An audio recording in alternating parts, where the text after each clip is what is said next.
So, who wants to do the recap for us? Me, since I'm eating.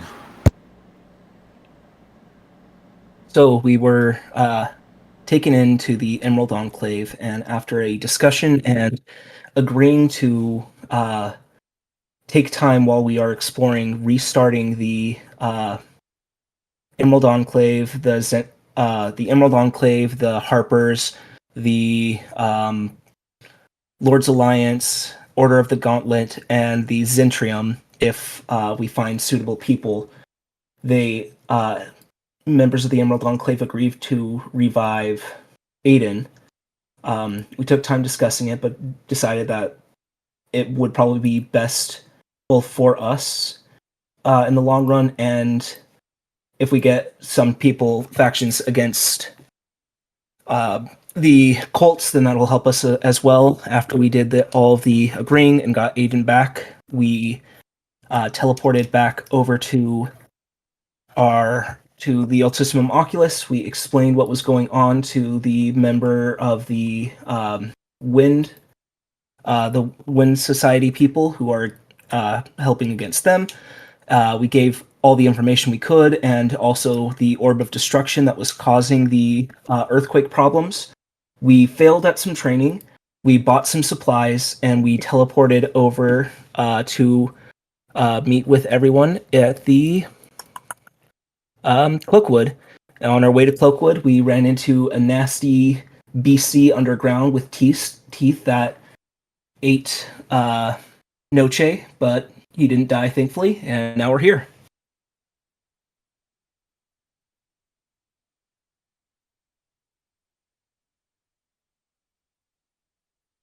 Showing, hold on.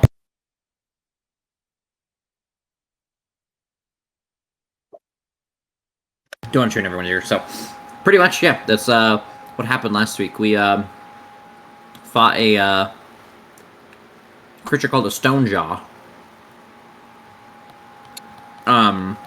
Some people would have recognized it if they saw it. Maybe, actually, I don't know if someone's played that game yet. But we left off arriving in Cloakwood, and I'm going to go find that now, because, yes, that's my job. Just read stuff to you guys. And okay, so as you guys arrive and you cross beneath the bowed limbs of the first great trees, a hush falls, deep and heavy, as if the very forest itself is holding its breath. You have entered what you have only been told is called the Cloakwoods. And already the world feels changed. The canopy rises high above, a jagged crown of hangman trees, beeches, and felsil. Their limbs gnarl like the hands of old giants. Willows drape their sorrowful strands over mossy stones, while hexels with silver bark gleam faintly in the dim light. The light itself is strange here. A soft, silken shadow clings to everything. Not darkness exactly, but a veil that dulls the edges of the day. Sunlight barely filters through the thick branches above you, and what does is tinted gray even. The forest floor is quilted in fallen leaves and layers of fog, cool and damp against your boots. Even the air is different. Still, but alive with a hidden motion. Between the trees, you see webs, vast sheets of silk suspended like ghostly banners, draped across trunks and hanging from branches high above.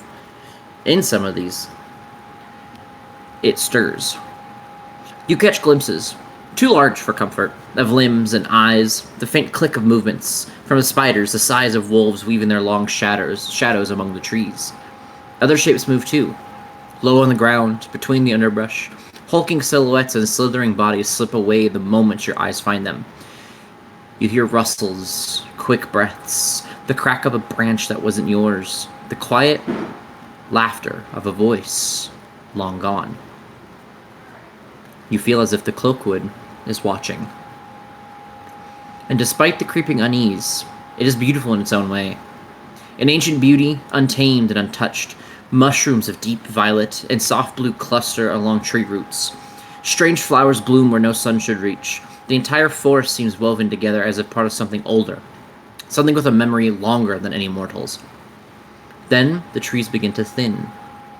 Not open, not safe, but less oppressive. The shadows lift just slightly, and you step into a clearing ringed by standing stones and roots. The air is warmer here. The ground seems softer. And in the center, several figures stand quietly. Druids, cloaked in layers of moss, feathers, and bark, their faces half hidden beneath carved wooden masks. They do not speak yet. They simply watch you, eyes unreadable, hands resting on staves grown from the trees around them. And for the first time entering the Cloakwood, the silence doesn't feel threatening, only expectant. And take another bite. Dumb. We just hear munching in the sky. It's a dragon. Oi. Should we... That sounded more like a Zorn with how crunchy these chips are, sorry. Should we find someone to introduce ourselves to? This place doesn't seem right.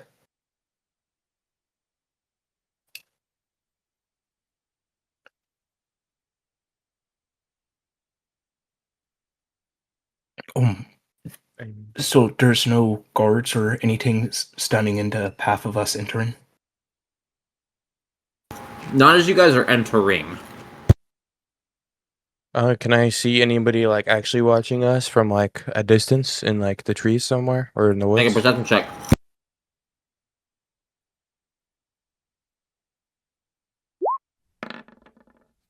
20 total.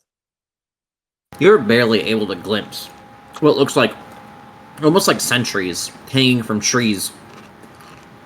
You can't tell sometimes if it's a person or an animal or something else.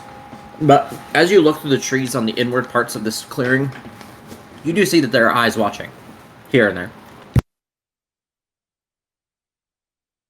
Okay. Will we certainly still being watched? Well, guess we should at least make ourselves known. I think we're already known. Like, yes, we are definitely already known. We meant more our intentions than ourselves, I guess. That is fair. Should we approach the pit in the middle of town? Maybe that's town square or Do we circle? like see? Sorry, do we like see the town yet? Or do we see it, From like, your guys' angle, the open? only thing you see is like a couple of tents kind of strewn about, and then you also see what looks like a large like bonfire with some buildings or like huts around them. But other than that, you guys don't see anything else in the town as of yet. I would say. I'd say you guys probably aren't like actually right here. You guys are probably further back until you commit to like being like, hey, we're walking into town now.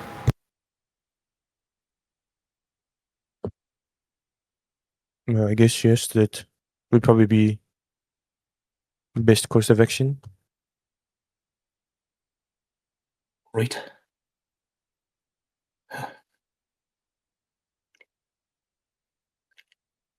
Lead the way. For the middle, no funny business. Places a Well- little off-putting. Start heading into town towards the bonfire unless someone stops us on the way. Agreed.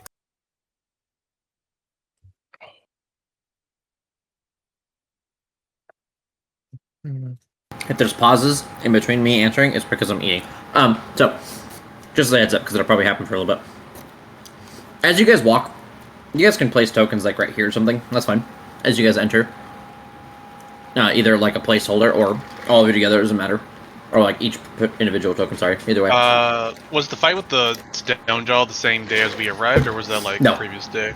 Different day. So you guys are arrested. Yes. Okay. Within this clearing, there breathes a quiet, reverent energy, but it is not an unguarded clearing. Scattered throughout the space, you can see woven into the trees are wooden watchtowers that, like sentinel limbs of the forest itself. Some are built directly onto the trunks of these massive trees, their platforms nestled among the upper boughs where branches cradle them like old friends. Others stand alone on the open ground. Built from rough-hewn logs and root-bound stakes, their bases grown into the earth rather than nailed. Each tower is unique, shaped more by growth and guidance than tools.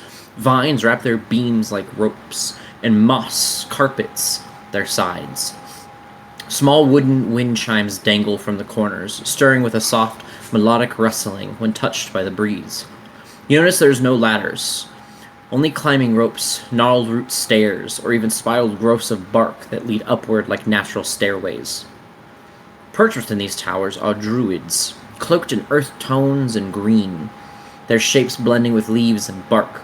Most are still and silent, watching with a sharp and unblinking focus. Some bear bows carved with ancient yew, others hold carved staves, capped with a twisted bone or glowing stones. A few lean close to the treetops, listening to the whisper of birds and leaves that you can just barely make the sound out yourself, as though the forest itself is reporting to them. Though this clearing radiates calm and sacred purpose, it is clear that this place is not hidden because it is weak. It is hidden because it was meant to be watched, and this place is meant to be protected. And now you may move forward if you wish.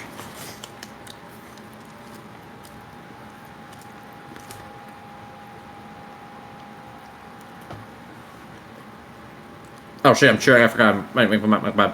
So, as you guys get about like there, within this clearing, nestled between the trees and the ring of watchtowers, lies a small and quiet settlement. Homes shaped not by hammers and nails, but by the patient hands of nature and the will of the druids who seem to constantly tend it.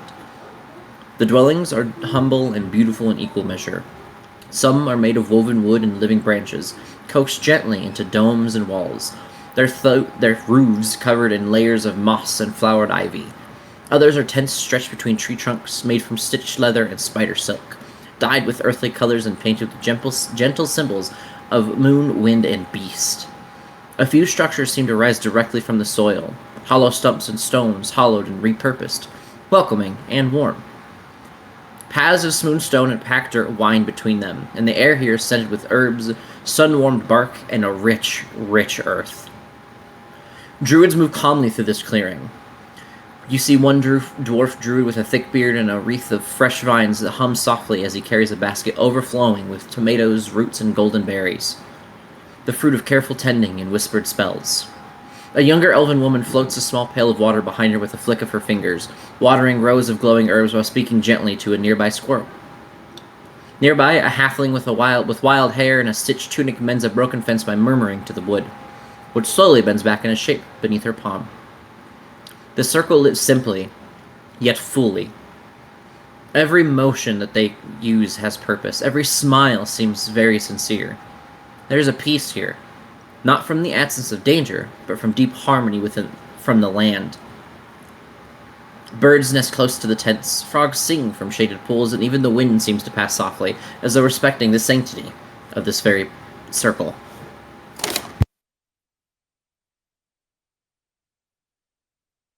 As we pass through, does it seem like any of them are paying us any mind?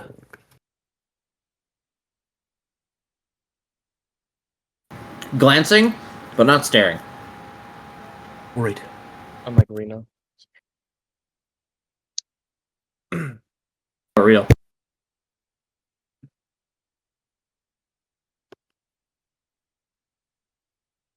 I was getting gas before we left, and this dude was making like hard eye contact with me. I just like fucking looked at him and like raised my shoulders. Like, what are you looking at me for? And the dude just like immediately turned away, like, bruh. One place that I stopped, I was like in California, and it was like $5 a gallon. I was like, you know what? I'm waiting until I get home. I paid like $4.30 for mine before I left. I was pissed. Because like 20 miles out, there was a place that was like $3.29.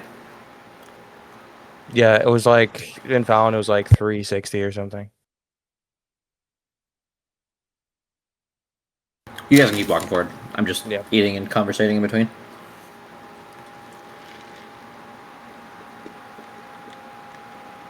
So, near the very center of the circle blazes a great bonfire. Unlike any ordinary flame, built in a wide stone-lined pit, its wood never seems to blacken or crack. Rather, it seems to glow with a deep amber hue, as if the fire itself were alive. You see it breathing slowly and steadily with each gust of forest wind that seems to help it throb. The fire burns bright and hot, yet never wildly. Its flames dance with grace, casting golden light across the surrounding trees and tents, pushing back the gentle shadow that lingers across the cloakwood from the overhanging trees. There is a sense of intelligence in it, as if the fire knows its purpose, not to consume, but to protect, to create warmth. It is a fire to light the darkness, to keep away the creeping things that move between the roots and boughs beyond.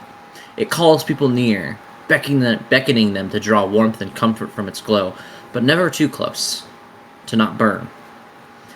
The heat is strong, but tempered. Its warmth never bites, yet it commands respect. Even the youngest druids that you see wandering and jumping and playing around know to step no nearer than the worn ring of stones that borders its reach. The air around it carries a scent of pine resin, smoke, and something faintly sweet, like honeysuckle caught on the wind.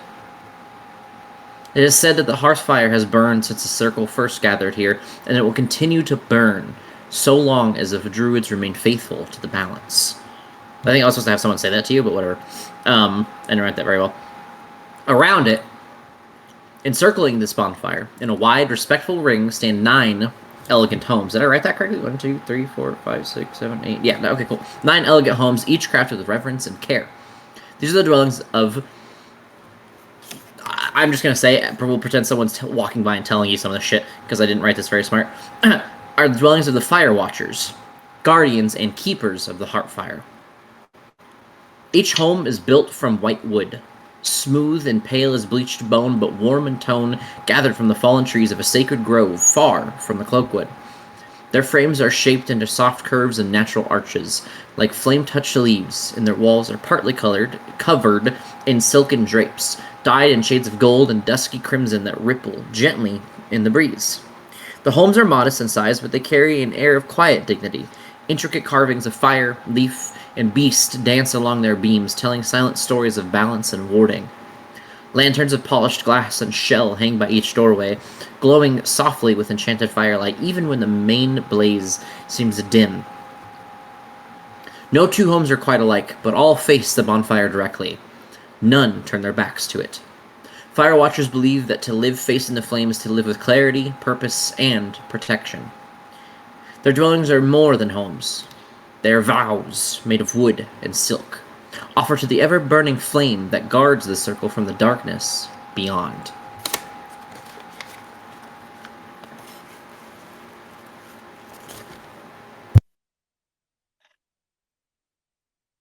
Would they might be probably Right. the best people to ask? Probably, but Do you need do we anything? just pick one and walk up and knock on the door? I mean, sure. If they don't have anything, maybe they'll direct us to someone else that will. You said that there Right. was some kids running around. At least younger folks. Yes. I'd like to try to wave one down and ask, excuse me, little one. We're new to town here and was wondering, well, I'd like to talk to somebody who might know a lot about this place. Could you maybe point me in the right direction of someone who has some free time? He tilts his head to you in confusion. Oh, do you speak Infernal? I'll say Infernal. You see his eyes like snap up, and he kind of like jumps back a little bit at the sound. Oh, I'll put my hands up and sit down on the floor and draw a smiley face on the floor.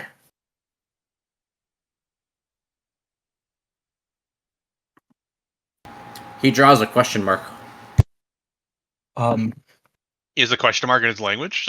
Is that It's a a universal general thing? thing. Universal. Okay.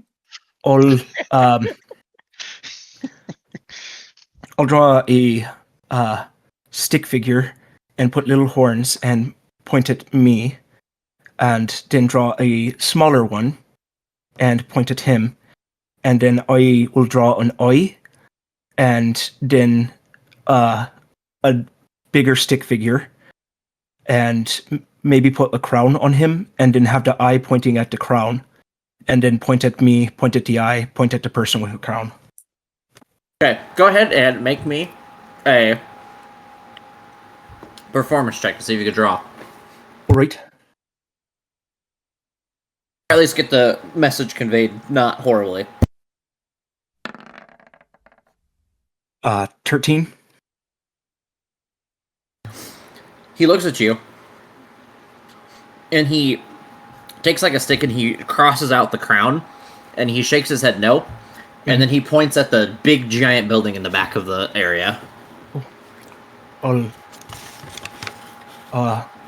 We'll give him a nod of appreciation, and let's see.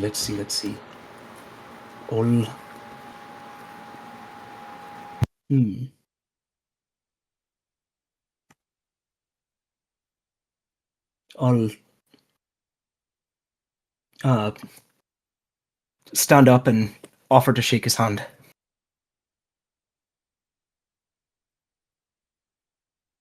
He tilts his head to the side like a confused dog. I'll try to give him a high five and kind of give myself a high five and then offer it to him. He looks at his hand, and then like pushes his hand into you instead of like doing like a slapping motion. He just like pushes it into your hand. I'll put my arms up and just go, woo! And give him a thumbs up and walk back to my group. You see him walk back to his group of friends, and you see him whispering stuff. Looks like the little one doesn't speak common or infernal, but it seems like we have permission to go to the big tent. At least the kids felt like it was safe to let me know about that.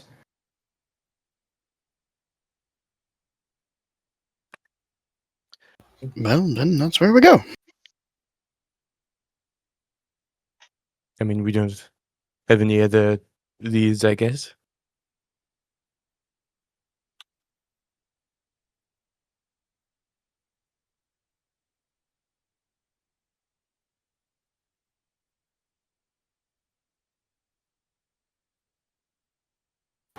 Give me a second. I'm finishing this bite. No.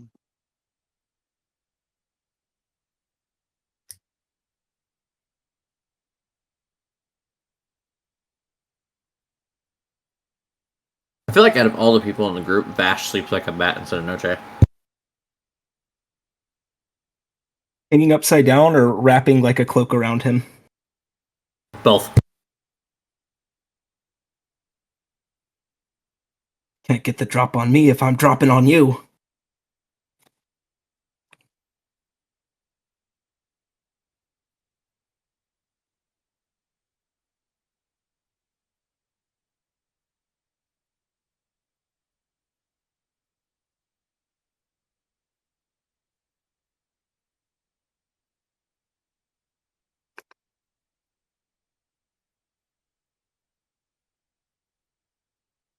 So I took a really big bite. Okay. So,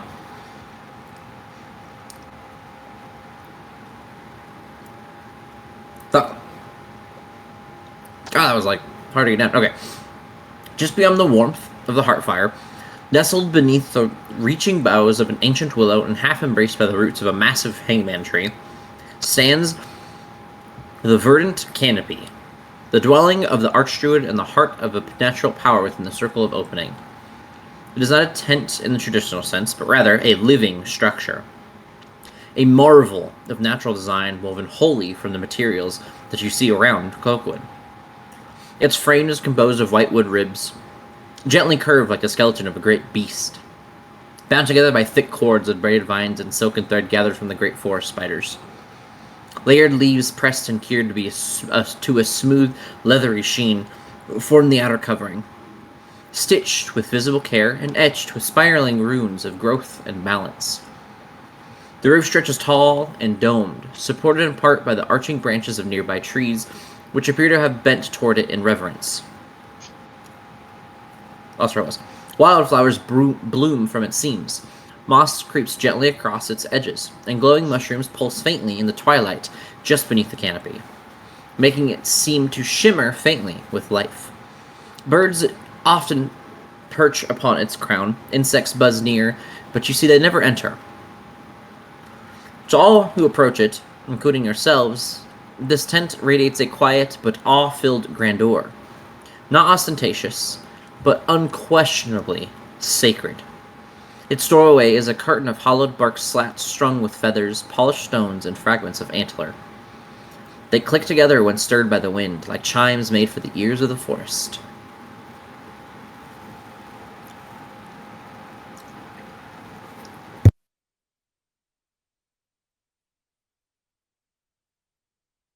Is the door open, or does it seem like people are passing through without any problem?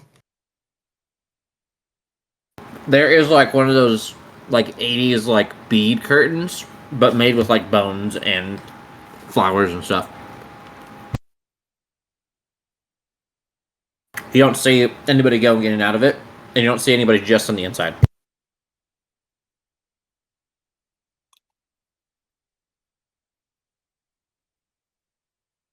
Well, we were pointed here, and no one's stopping us, so I guess let's tie a pocket and head on in.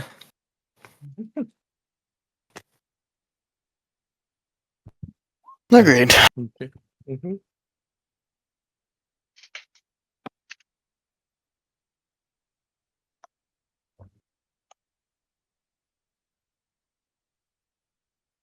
I'll go see if food's ready, so I'll be right back.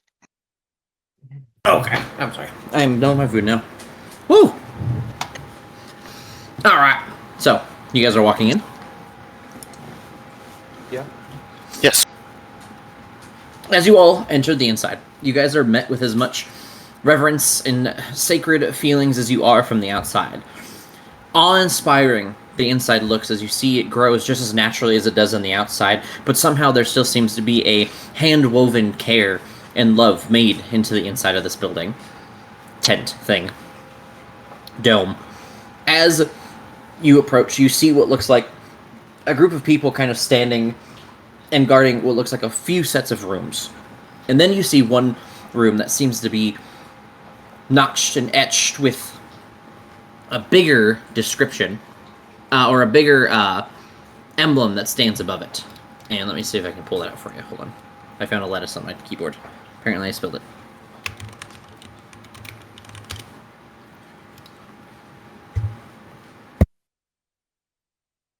Not lettuce on the keyboard.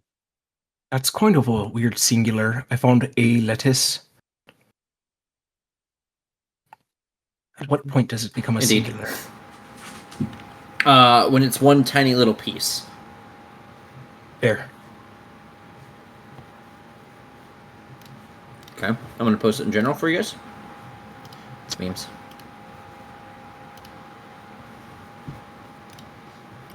Why are you sweating, bro? What are you scared of?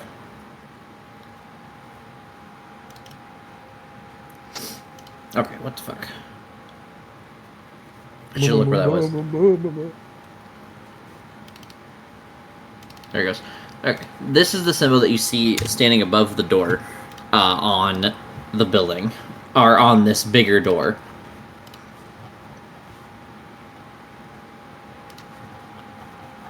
I don't know if they want us to come in. They're telling us to leave.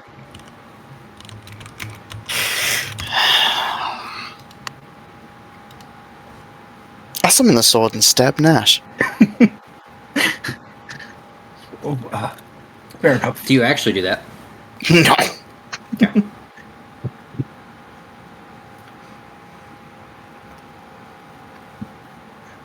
Does that leaf look recognizable to any tree that we've seen, or any trees within this area?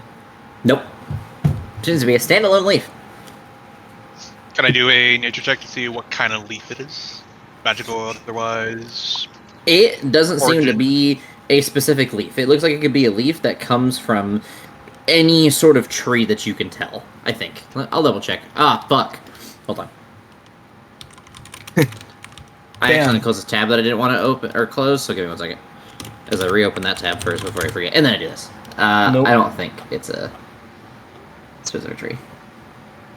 No one ever expects the arborism check. If only it existed.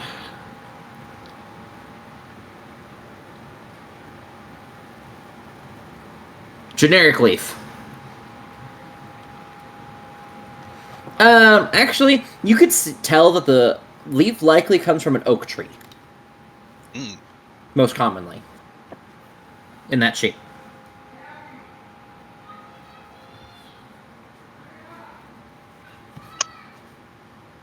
And it's just here?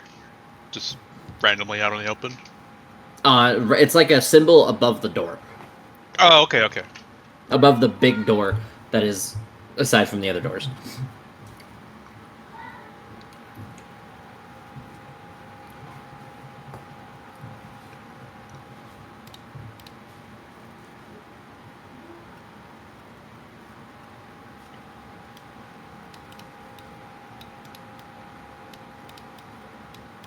The guards are seemingly staring at you.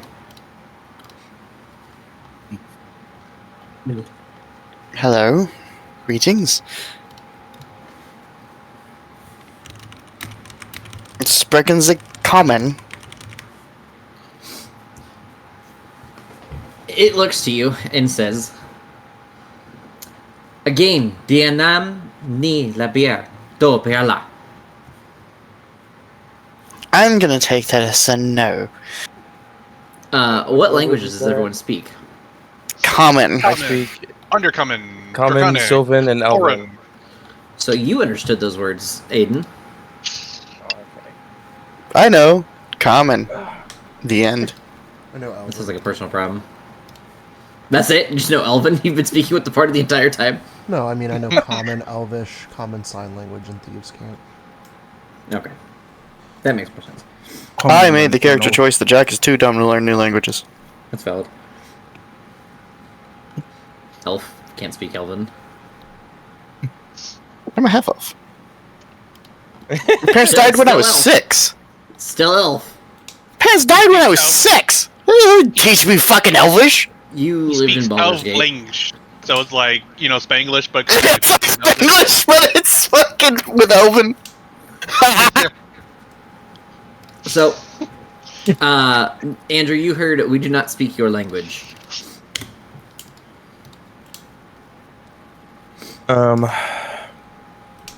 Then, I guess in Elven, I'd... Nope, not that one. What? Not Elven? Not that one. Sylvan. There you go. Sylvan? Yes, Oh, okay. Sylvan. I will, we are looking for a leader to talk to for information or to help out anywhere that might be needed. Everyone else hears a bunch of gibberish, but they look to you, they look to each other, and they say something to each other in a whisper. And then one of them says, "One moment," and then steps behind him into that big room.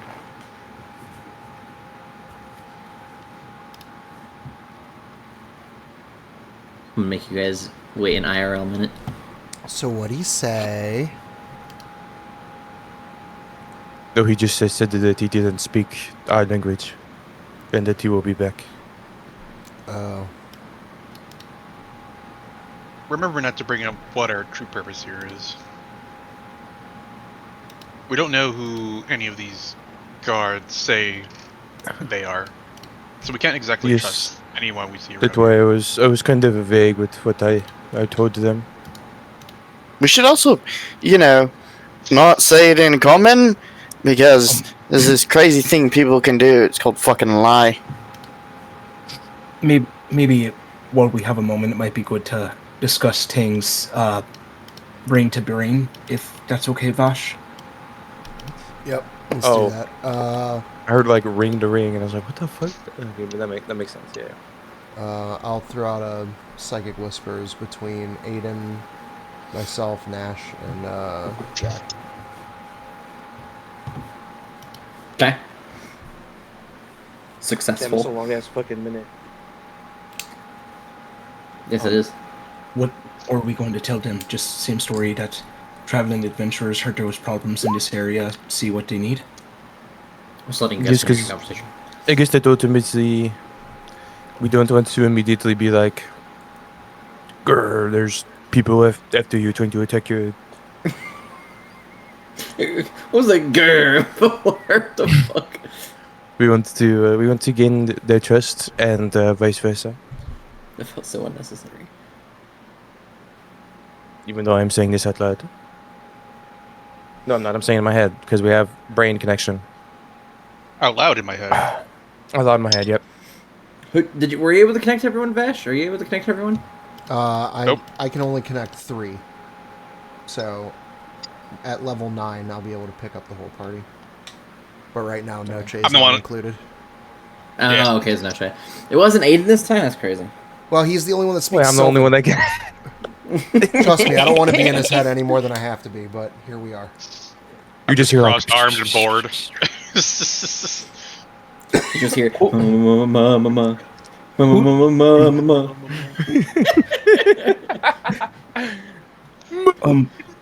You don't have to scream while you're in your head. Oh no, those are just the voices. You get used to them. Yeah, don't mind them. Yeah. They're good company. It is how one can stay sane over all these years. Right. No, it's not a lot of years actually.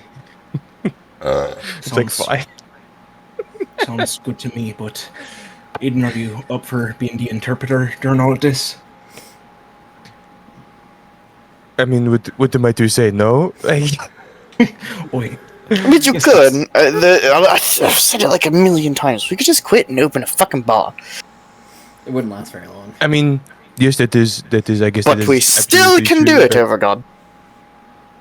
It will fail, but you can. We will start a bar here, and I'll be the barkeep because I'm the only one that speaks Sylvan. Everyone else is just fucking useless. They'll learn. They'll learn. I'll teach them.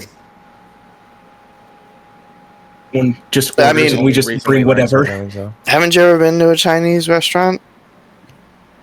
Yeah, they're usually white people. That's the unfortunate part. Exactly. We'll just work in the back. We ain't gotta talk to nobody. That's how you know it's a good restaurant. No one speaks your language. Exactly. You go in there and like 5 languages are being spoken and none of them are yours. Oh my god, this food's gonna be baller. Until you're in the bathroom all night. But it was baller. In and out.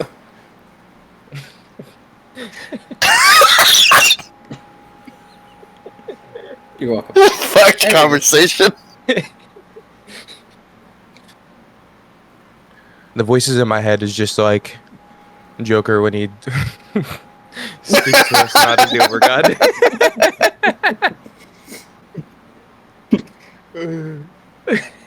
What are the voices saying right now? They're talking about diarrhea.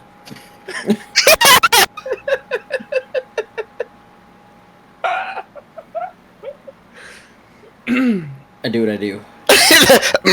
Anyway. Back to Frenchman. So, after you guys have conversated for a moment, the elven individual, he was elven indeed, walks out and gestures you inward behind his 80s curtain. Okay. I will follow, and I'll wave the rest of the party behind me. Yeah. We go. You go. As you go in, you see what looks like an enigmatic elven druid who has silver eyes. As he stands by... Ooh, wait, hold on. I think I have a thing for him. I almost knocked over my shit. I would have been fucking pissed. Hold on. I think I have a picture.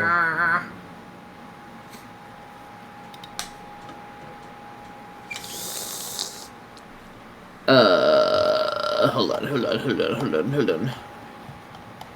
Give me a moment. I have to scroll quite a bit. Take me 2 to 5 business days. What the fuck?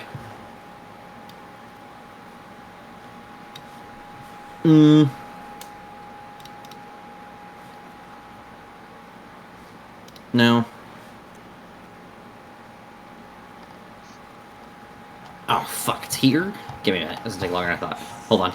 I might have a picture.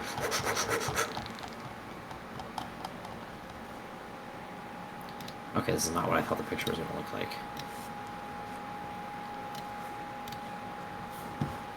We'll use this for now. But, not quite exactly what I thought I had. Anyways. This is the man you see.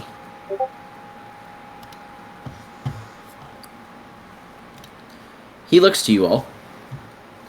And in Sylvan, he says, "And what brings you all to our grove?" So I'm eating. We should stop doing that. Yeah. I'm trying to get a bite in real quick. Anyways, It and Sylvan, stuck in I'll your bigot.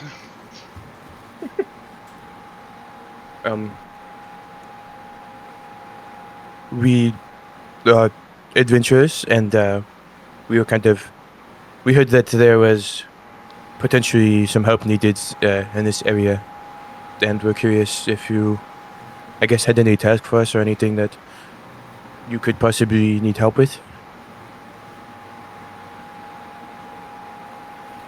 He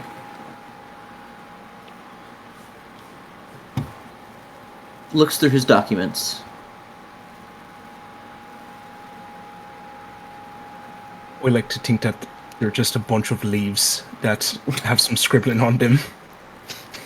Something like that. Introductory leaf. Leave me alone.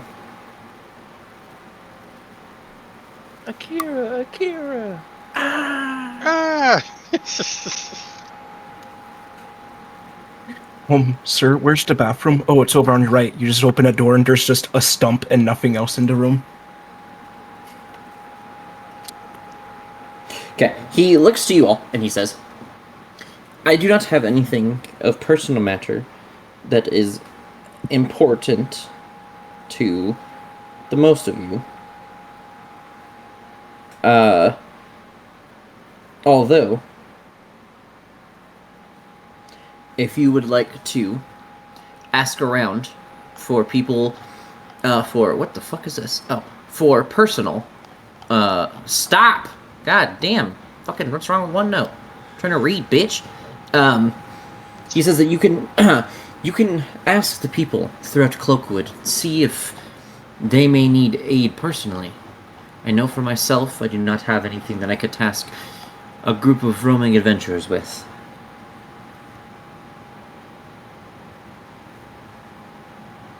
Thank you. And a quick question: do you only speak Sylvan, or just because I'm the only one that speaks Sylvan in the group? I speak many languages. Okay.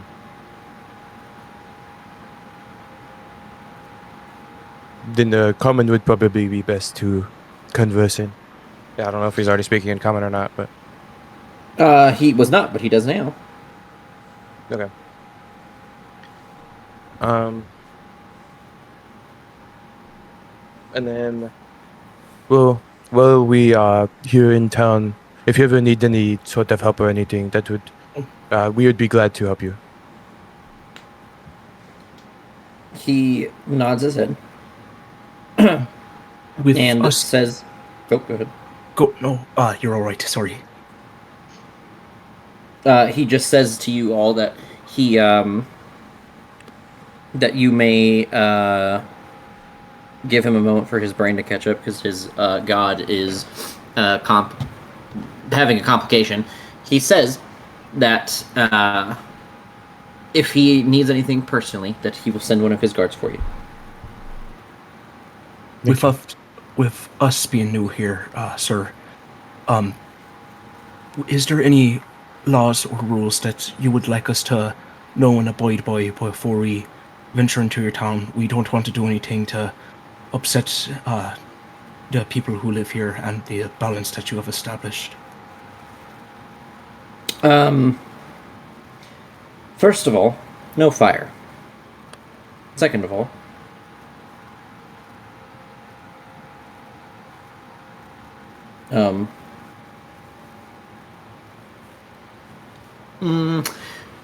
the portals are to be not touched. You may see them and speak with other individuals, but their stone archways are not to be investigated physically. You may look at them, but do not touch them, for we risk them breaking down. He says,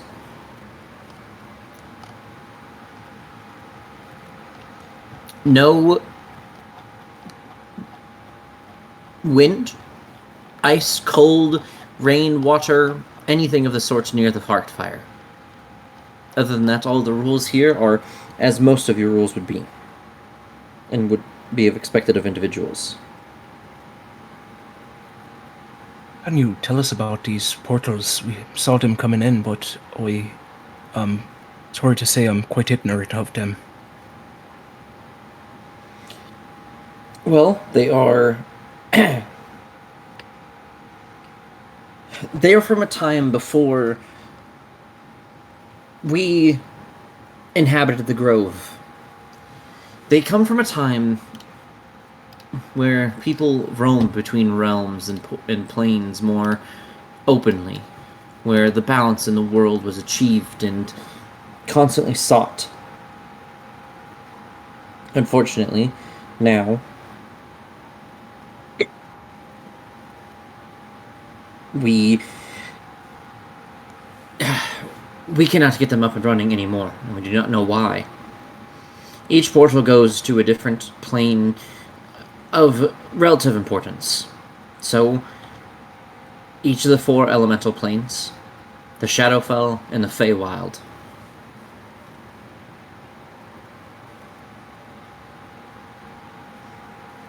Outside of that, I don't really know what else there is to tell you, unfortunately. It is very, unfortunately,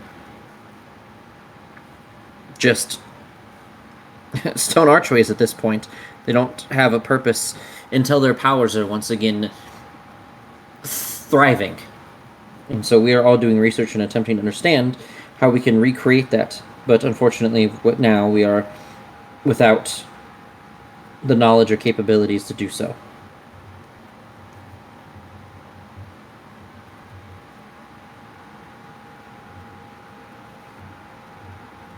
How long have you been researching, trying to get these portals up again? It has been nearly a century.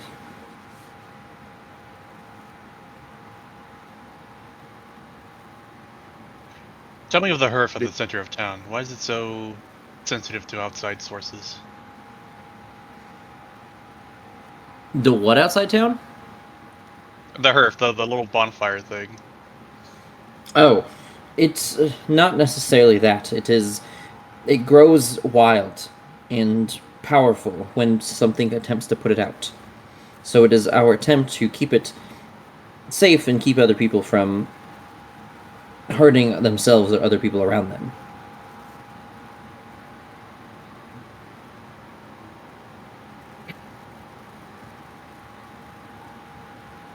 It feels alive when we were close to it. Is it somehow alive in a way? You could say in a way it is, yes. As you could say that anything that thrives and moves is alive. It's as if it has a soul of some sort, as if something else powers it entirely. But, if you are asking for the name of it, we do not necessarily have one.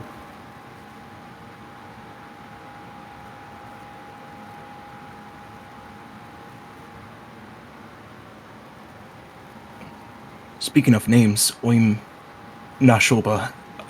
May I ask yours, sir? I just hope I didn't know that. My name is Brannick Shadefern.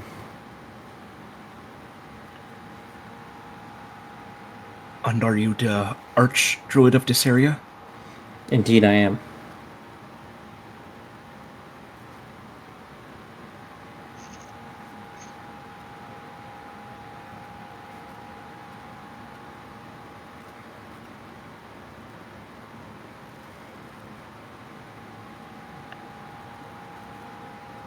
He just kind of sits there patiently waiting as he looks to each of you in the space between words. Doesn't seem to be in a hurry or a rush. Is there anything notable in town that we can purchase? You will have to go find out for yourself by visiting some of our, we'll call them local vendors.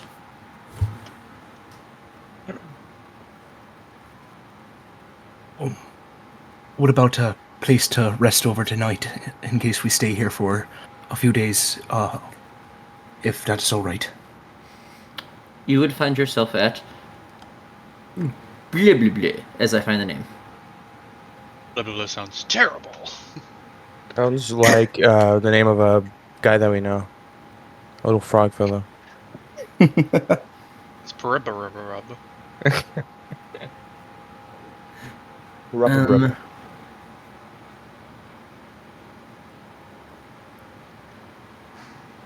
You can find yourself at the Temple of Sylvanas on the western side of Cloakwood. It is seemingly small, but the inside is much larger. It expands both underground and above itself. You should be able to find some rest and respite within.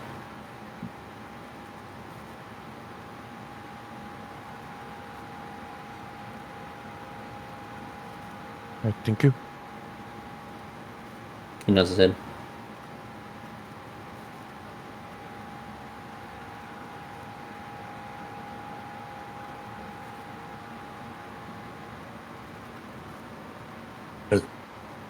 Thank you for your time, and if you need anything, I feel like we might stick out, so people will probably be able to direct you where we are. He nods his head and says, "We will know where you are at all times. Do not worry about me finding you if I need you."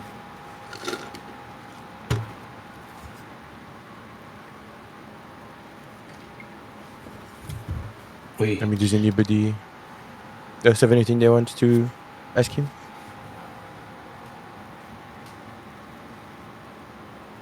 I think I'm rather good. Not at this moment. Thank you for your time, Brendan Shadeford. Just He thinking. nods his head.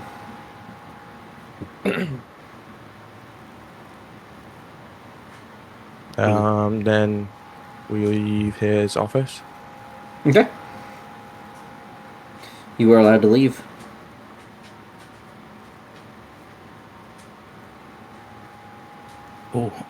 We should probably take some time to look over the area. About what time of day is it?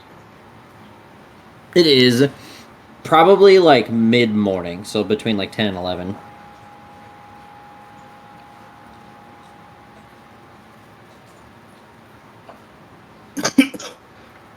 So,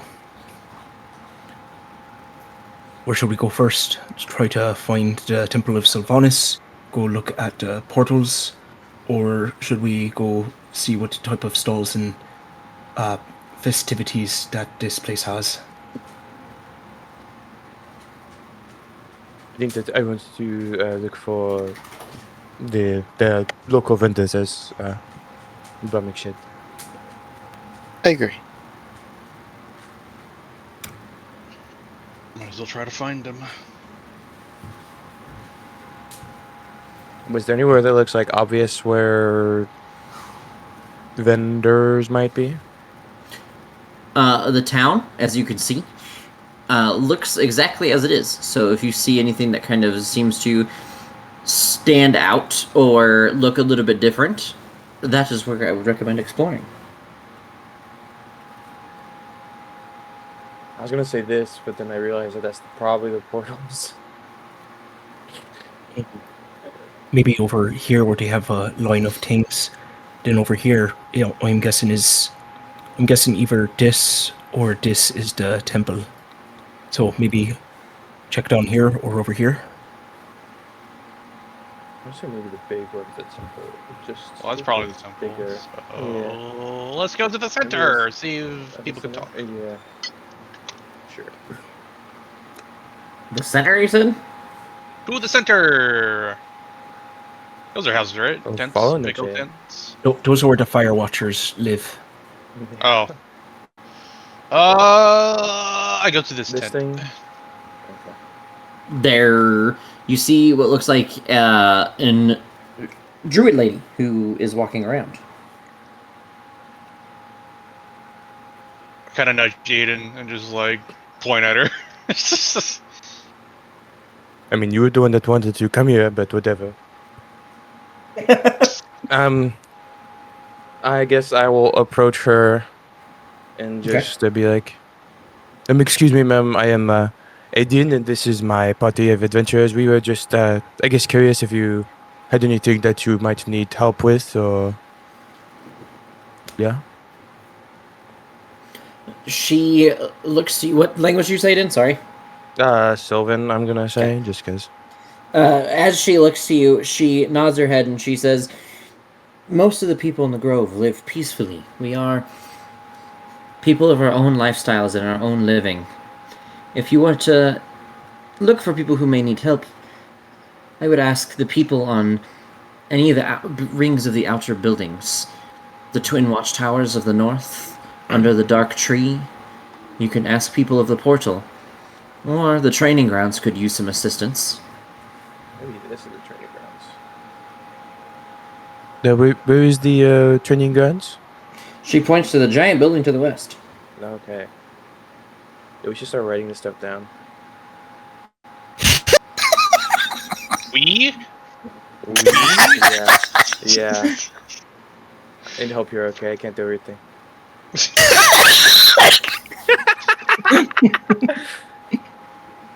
Sure you can, bud. Yeah, okay. Then I'll ask her, thank you, but I am curious, where might any sort of like vendors be? I'm not looking for anything specific currently, but is there any like specific spot or... She says, hold on, I have to look at the list. She says that this building just south of the training grounds, or the growth grounds as it's known as, is where you could find food. Mhm. I'm looking, I have to find them all. The building on the northwest side and the northeast side, and just east of the portals, is known as the Root and Resin, where you can... It's a leather working grounds. South and just slightly east of that, down here, and she points in that direction, is Hollow Shade Herbs, where you can find yourself some herbal ingredients. And that is about all you're going to find for people who are willing to trade. Was it this one that was the leather? Yes.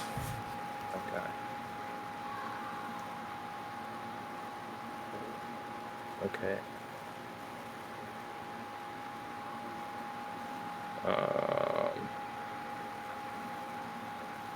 Thank you. Oh my god. She nods her head.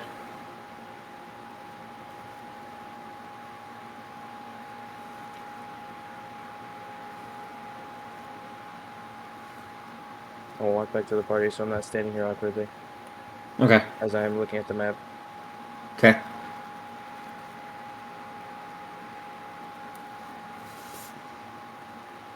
Would you... Okay. What? Whoever drew the fucking joint next to herbs.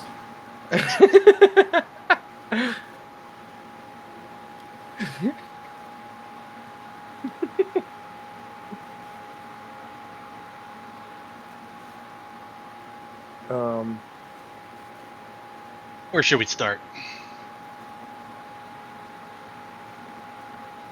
Did any of the shops sound interesting to any of you guys, or I would like to procure some herbs. Maybe a couple of recipes available. well, then let's head over there really quickly. Oh, And that just- sounds He good wants to to go me. by himself. So that's where you guys are going? Herb shop! So, Alrighty. So as you arrive there, nestled beside a small grouping of trees, you see a place with a small sign written in Sylvan that says Hollow Shade Remedies. It's a circular, bark-paneled hut blanketed in moss and bright fungi. Glowing jars of dried herbs, ground roots, glistening berries and vials of thick liquids hang from wooden racks and dangling nets. The air smells of mint, spice, and the bitter tang of alchemical mixtures. You see a half-elven herbalist who seems to be running the shop. She seems serene but sharp-eyed. She has silvered hair braided into a crown of flowers and thorns. Her fingers seem to be stained green, and her laugh, as she is interacting with the customer, is low and sudden. You can see she deals in healing draughts, energy-restoring teas, and for those trusted and daring enough, she seems to have in stock behind the counter poisons that seem to drip the same sort of colors that you saw dripping from the fangs of those that lived in the small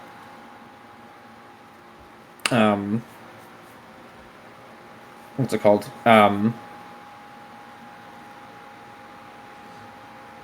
In the small, not small webs, the giant webs that were draped across all the trees inside of the Cloakwood.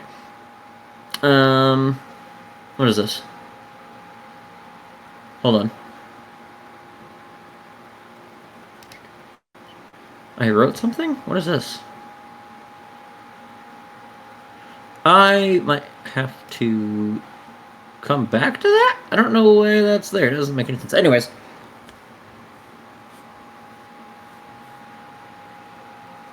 So. That, indeed. I'll say, excuse me, ma'am, do you speak common?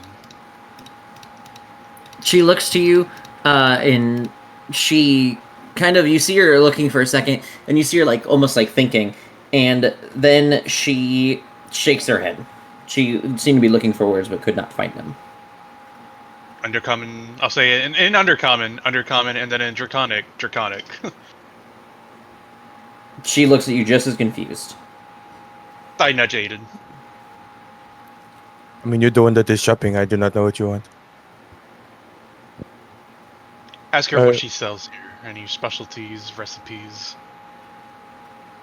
Okay, well then, I will look to her and I will ask what she sells in Sylvan. She looks to you and says, ingredients for mixtures of potions and poisons. She also has, and she points to these. She has an adept set of poisoners, alchemy, and healers set kits. She looks at you, and as she looks at you, she says that she kind of points to the rest of the building, and you see she has no register or anything that would hold any kind of cash value. And she says she only participates in trade, as does most of the rest of the grove. That is interesting. Trade. It's like the only thing I really have to trade is like money. Valid, I guess. And then I'll point to the adept alchemy supplies, saying that, hey, I kind of want that, and then I'm looking through my inventory to see what I can give her. I'll trade back a regular alchemy supply. And then... She holds her hand and shakes her head no. When you get an alchemy set, it comes with like starting ingredients and stuff, and you are not getting that, or she is not getting those, so she, doesn't get anything from that trade. Okay.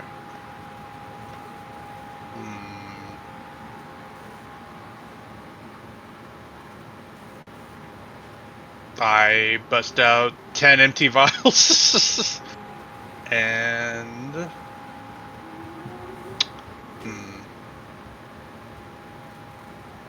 Not sure what she would be interested in. A pan flute? I bust out a pan flute. Okay. Purple lotus that I've been holding on to. Fantastic. Okay.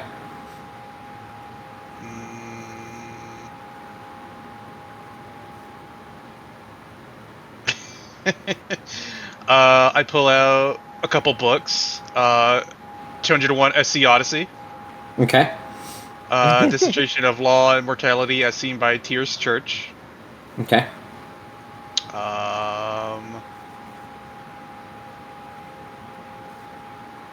A mess kit. I don't know why I have that, but I have it.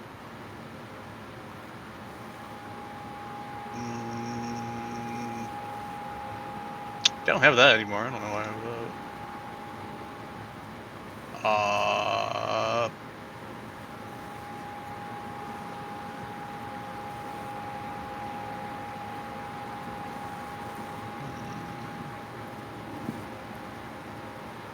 A dagger. Just one. Okay. I just like digging through his bag of holding, just looking for whatever he could find. Pretty At much. this point, yeah. yeah. 4 torches? Okay. I looked at her as like, more?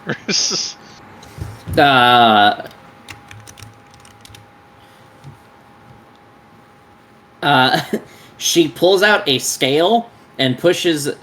She points at you.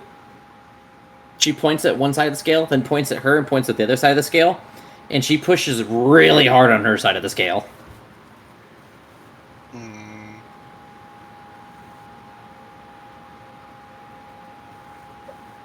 Okay, I'll take back the stuff that I put down, and instead I'm gonna go to my bag of holding and start pulling out potions that I've made. Regular potion of heroism. Okay. What other potions have I made?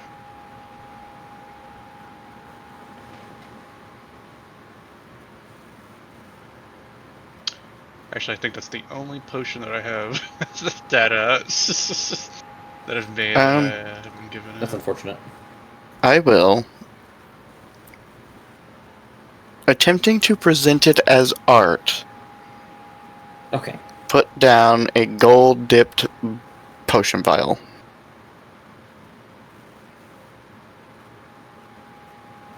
Okay. And just kind of like flourish it in my hand like it's, again, supposed to be revered as this, not just straight wealth, but it is a pretty thing.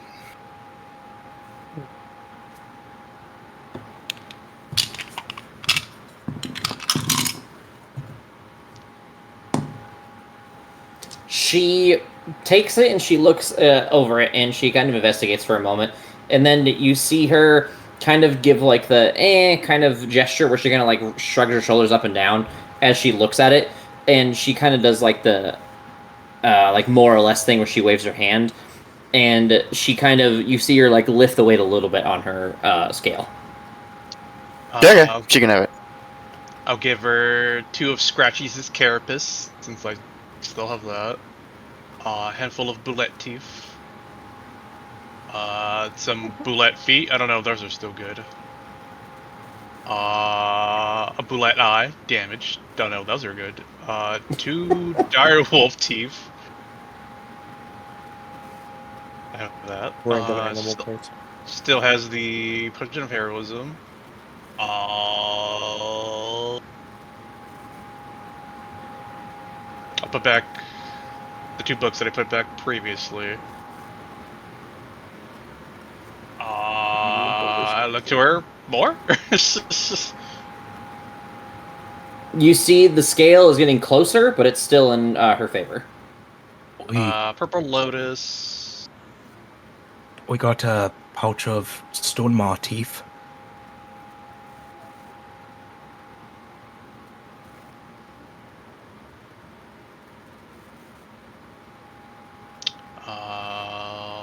I'm debating, sorry.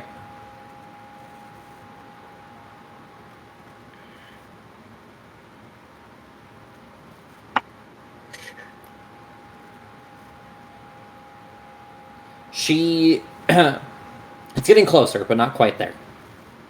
If you include the stone motif. I'm happy to offer those.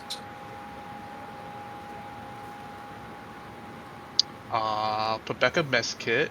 Wow,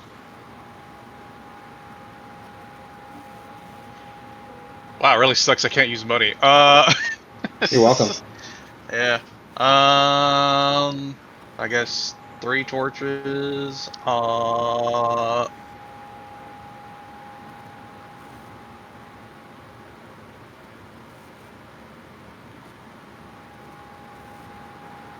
Uh, 4 owlbear feathers, I guess. I don't know if I converted those yet. I don't think I did.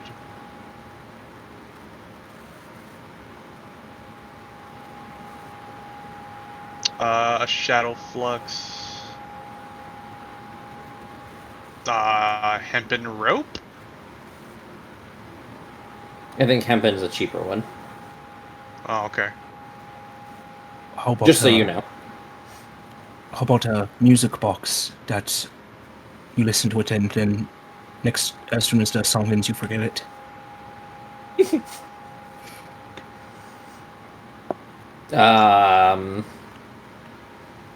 She shakes her head no at that one. All right. Without a dagger, leather armor.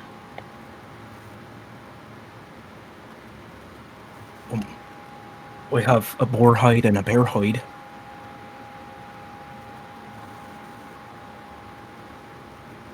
She lifts her finger a little bit more.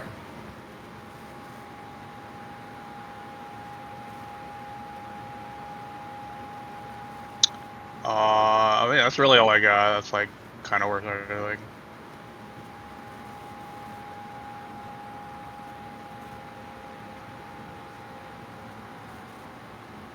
Do you have anything else you're gonna try?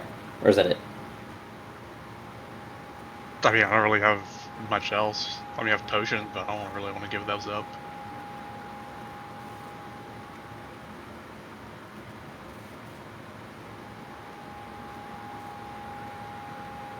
Like, I honestly don't really carry things that are that valuable.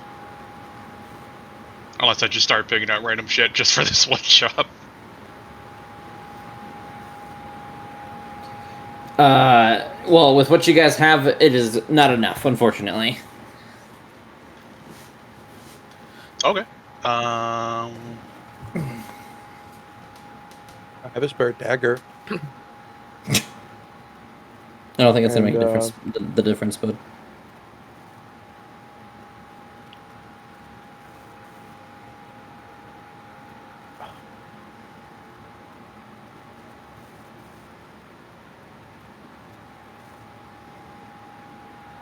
But no, yeah, that's all I got. I don't really have things of monetary value that I want to trade away that would be worth it for this. okay. What if I start trading gold? They don't have a reason for gold, so Well, you wouldn't yeah, accept it. they don't trade gold. I don't really have anything valuable for this thing, so I don't know.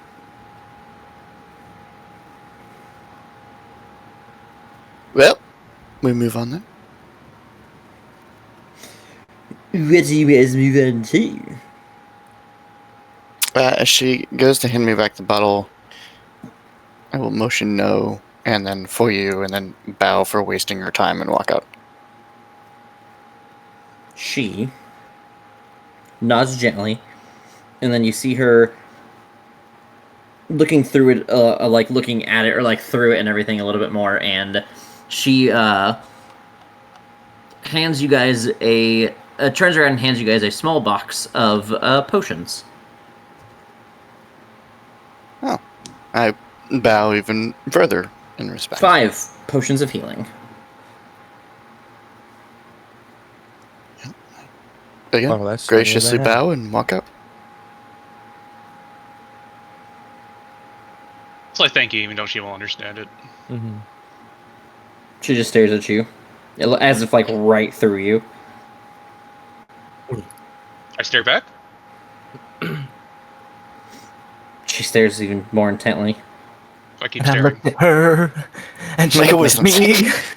Make a Constitution saving throw. See if you blink. Stared at her and she stared at me. I love that song. Oh, whoops. Nope. 2 nat ones, I Wow. blink. Wow. Yeah, she naturally rolled higher than you without the bonuses. So yeah, Oh she my beats you. Man's eyes catch fire. You see as her eyes squint as she looks at you after you blink. I give her a nod of respect for beating me in this game of blinking. I have needed some. There are some potions I have that do need bad eyes. Get out. Well, if we don't really have too many things to trade or understand our ordering system, maybe we can go to the training grounds and see what is going on over there. Just and maybe I could ask them if they need help with anything.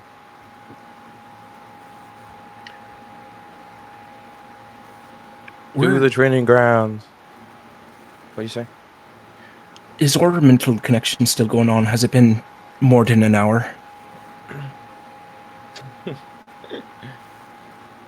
It's supposed to like roll like I don't think it's been quite an hour yet.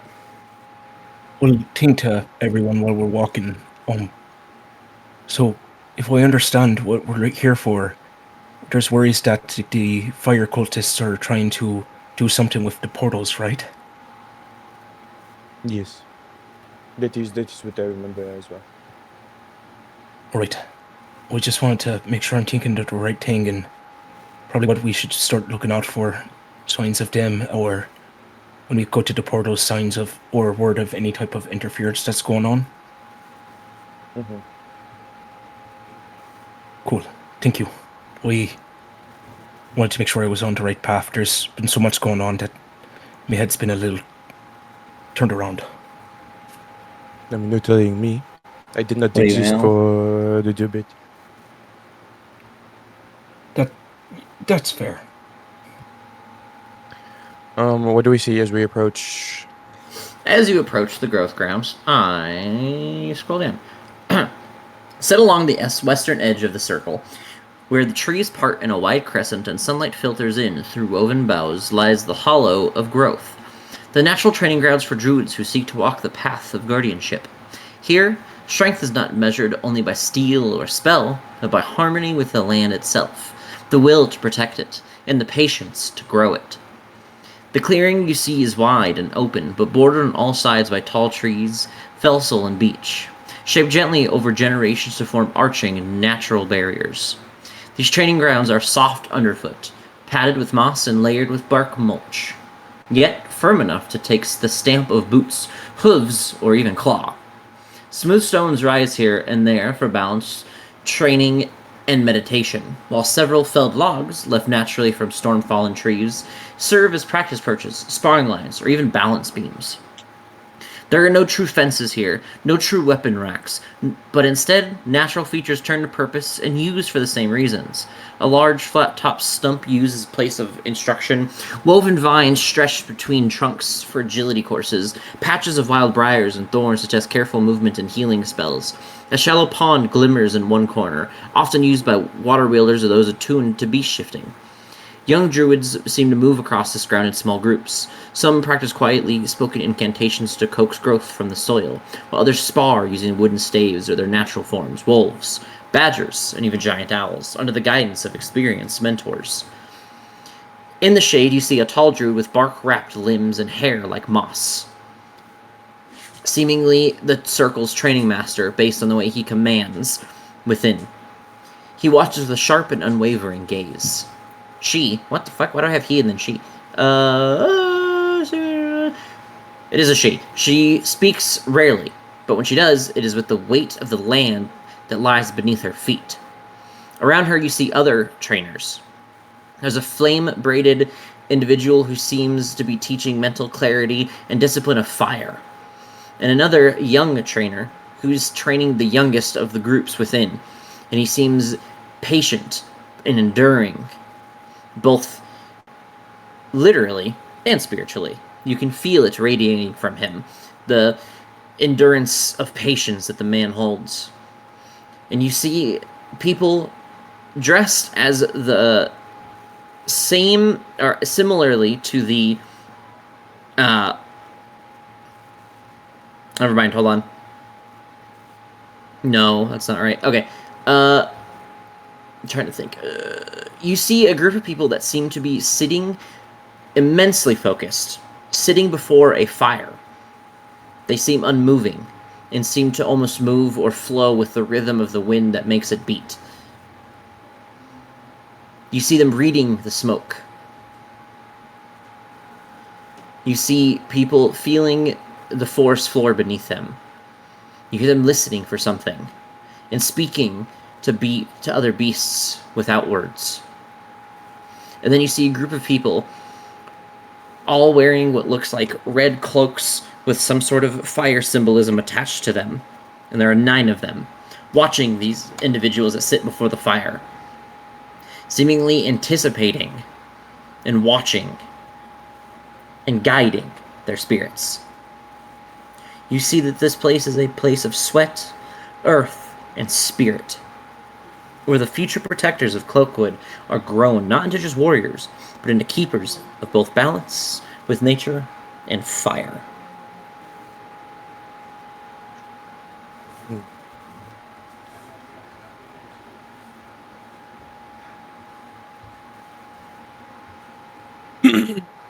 Um,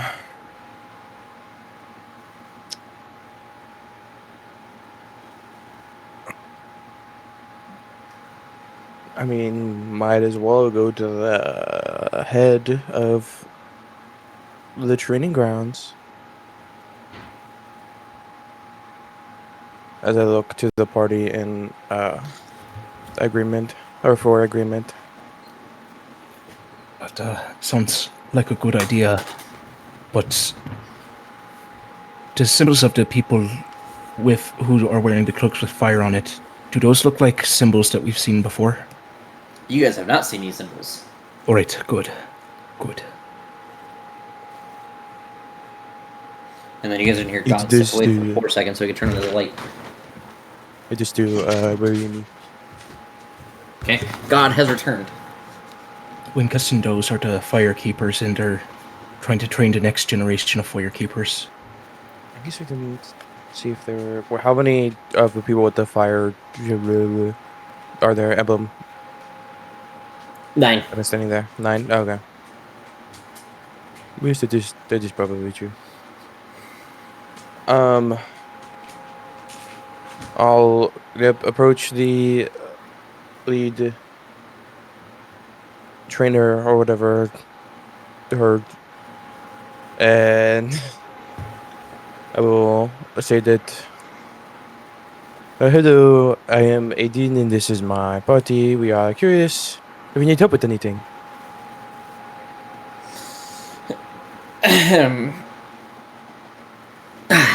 You see this woman who stands tall and muscular above you as she crosses her arms and takes a few steps forward and looks down onto you all. As you guys get closer, this is a very large woman. She looks to you and she begins inspecting you all. You can tell that she is looking you up and down, not just to see your physicality, but she seems to be judging you and your spirit as you stand before her. She nods, a gentle nod, and then she looks at you guys and she speaks in Elven.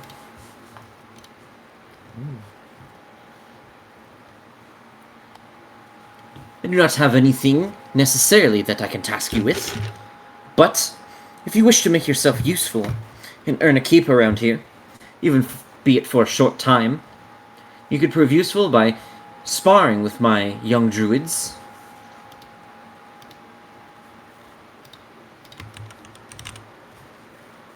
I will, I do speak Elven, so I guess I will relay that to the party. I figured if you didn't speak Elven, there's like 2 other people that do, or at least one. That sounds reasonable.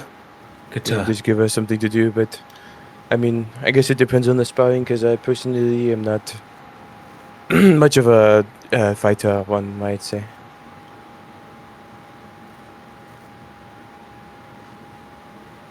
She says that it would just to test that they can control themselves, not become feral beasts while fighting. For if a day comes where they must defend the land beyond us, that they can do so. Okay. And then you see her whip out a table, a bunch of dice. Oh my gosh, she whipped out A her map. dice. Put those away. As she looks for a random battle map.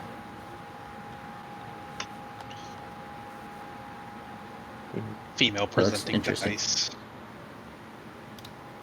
Ice, baby. I rolled the dice that she gave us and I got lick eye. What? Nash goes down. Ash dies. Dun, dun, dun, dun, dun, dun. Could you ask her if fire and other sorts of magic is permitted inside the training area? I will forward that to If magic or what? I didn't hear the full thing, my bad. Fire. Fire, other magical sources allowed here in the training area? Be careful where you aim the fire. But yes. Okay. I don't think this is gonna work. That is way too much. I have a ton So of anyway, Hold I on. meteor swarm Cloakwood. So anyways, I started blasting. I'm gonna blast you guys. Nicely? No. Oh. As violently as possible. Oh. Hide and blast.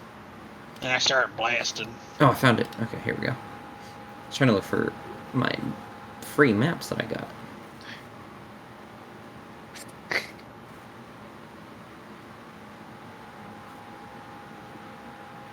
Let's see if there's one that works. Those aren't gonna work. There we go. Nope. Nope. Nope. Nope.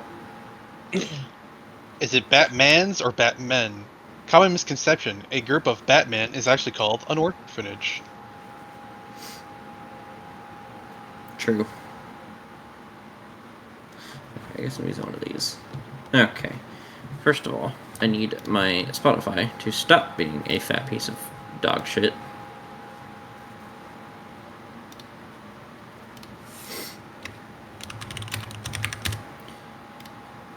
Because it keeps fucking pausing.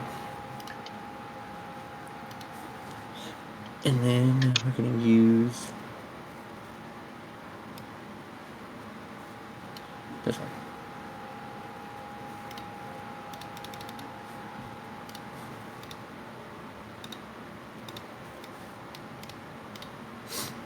Put yourselves like on the north side or the south side of this.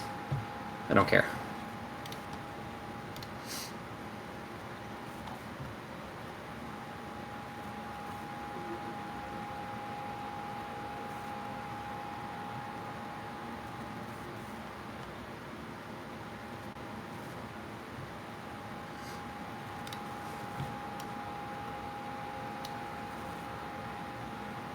He's upside down. He's got his rally cap on. I'll show you a rally cap. Come on, fucking load.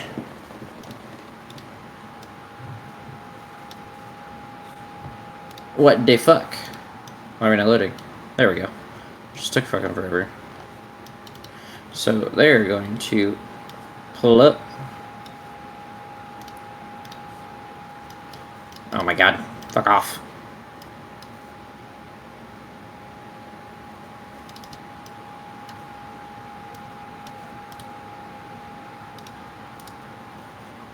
Whoa, what?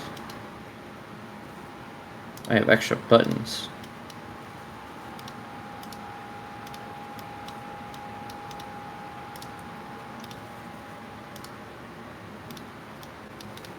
Are these actually horned individuals? No, they're not all tieflings. Okay.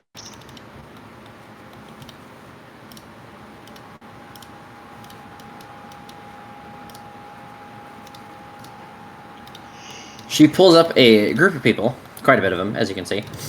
Fuck. Hold on, I gotta think of the name of these things. God, I forgot the name of them.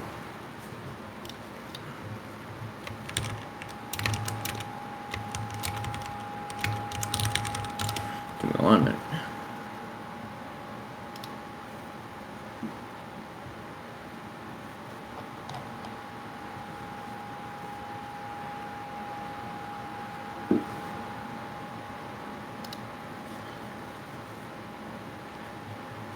Oh, that's what they're called. I got it. Aha! Aha! Okay, and then turn order. Go ahead and roll your initiative, boys. All right.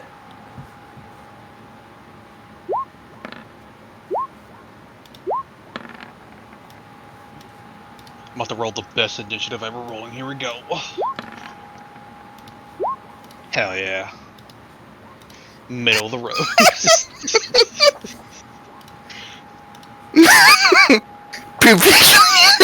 Perfectly average.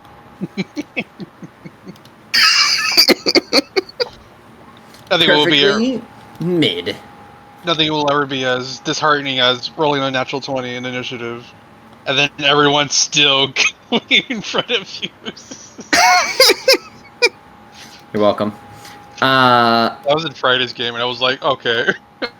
It's also Why? gonna be just as bad as me rolling 2 crits with Chromatical Urban. I think you've hit about 2 of them total. I know, right? So, That's why I searched him out for Magic Missile. Now I can't miss. next. Go ahead. I will go into a rage and start charging forward. Okay.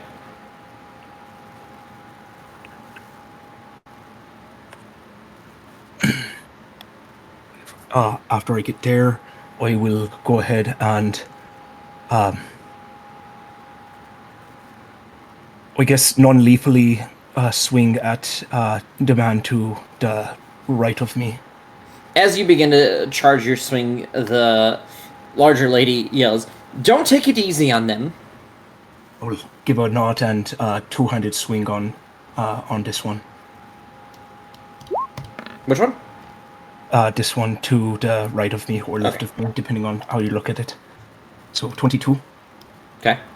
That hits, I think. It is. Oh, that is going to be 7 slashing 2 thunder. That does it. Second attack. 10. That will miss. Alright, and that is going to end me turn. Alrighty. Then it is this guy's turn. Gay banged. Who's going to 5, 10, 15, 20. Read his stuff. He is going to attempt to throw a wisp of this kind of like, you see it like glowing with this like weird like golden energy as it kind of flicks it towards you. In a 19? That hits. 4. Did it seem like they were saying somatics? No. No. 12 radiant damage. Alright, thank you. Or verbal? My bad. Oh, he's gonna try that one more time because he can do it twice. Why is this in such a weird order? Hold on. Can I change this?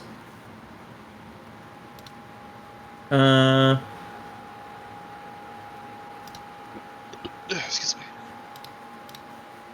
Better. Okay, got it. Hold on. Yep, gonna try to just throw another one at you. A 6? 6 does miss. Fantastic. And then it'll be the next one's turn, who is going to move here and try the same thing twice. A 9 and 11. That misses. And this guy's going to try the same thing. A 5 and a 22. The 22 hits. 11 radiant damage, because I can do math. All right, thank you. And then Vash, it's your turn. All right. 10, 30, 35, 40, 45. And we will swing on that guy. Okay. 20. That is it.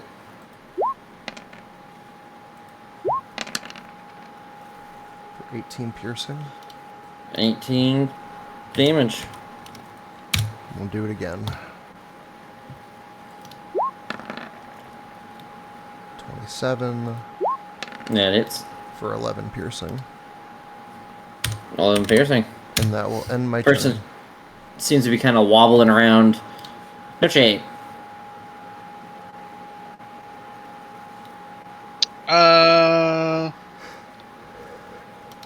I'll say, nah, sure, you came with me hitting you a little bit. I'm fine. Do what you need. Okay, I'll cast Shatter here. Actually, am I in range?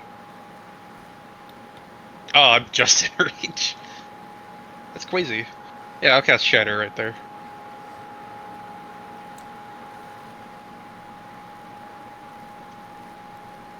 Okay.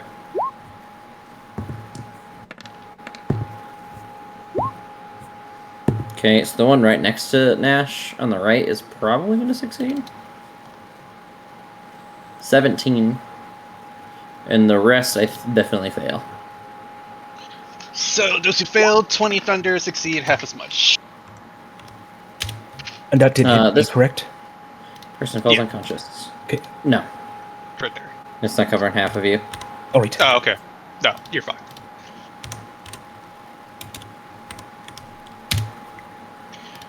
And then I shall move right there, and I'll my turn. Okay. This person's turn. I'm going to step up here and attempt to whack you with their staff twice. 20 and a 7. The 20 hits.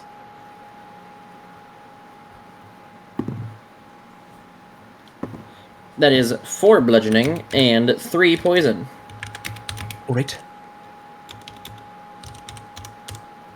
I can type. And then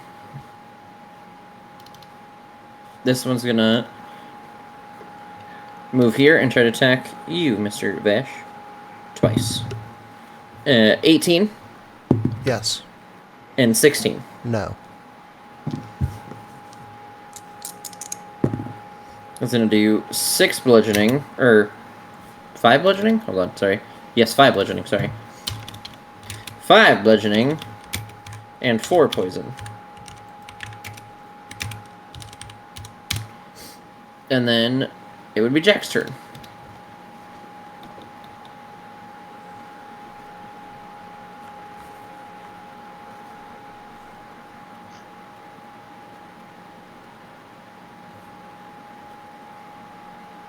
Jack, are you here? I'm just considering. Yeah, okay.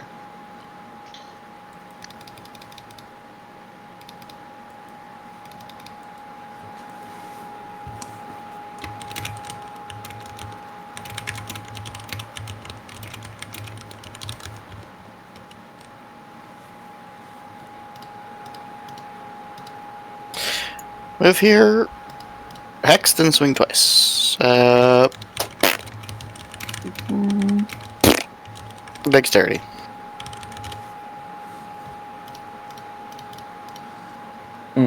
Okay.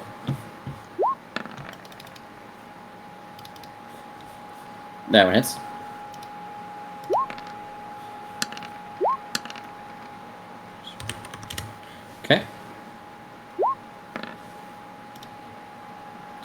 That one hits.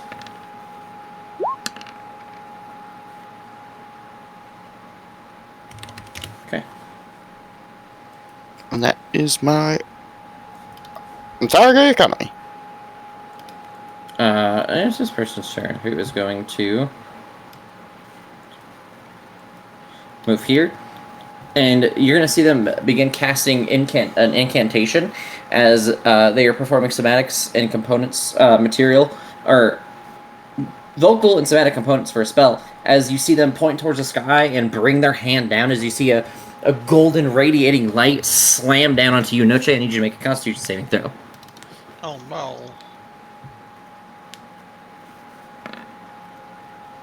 Hey, what's my con saves? Holy shit, that's 3 cons in a row. I got that one. 9. So you're going to take... What's your damage A from it? lot of damage. Well, not a lot, I don't think. It's like level 2, so I should be fine. You're going to take 14 radiant. Ouch.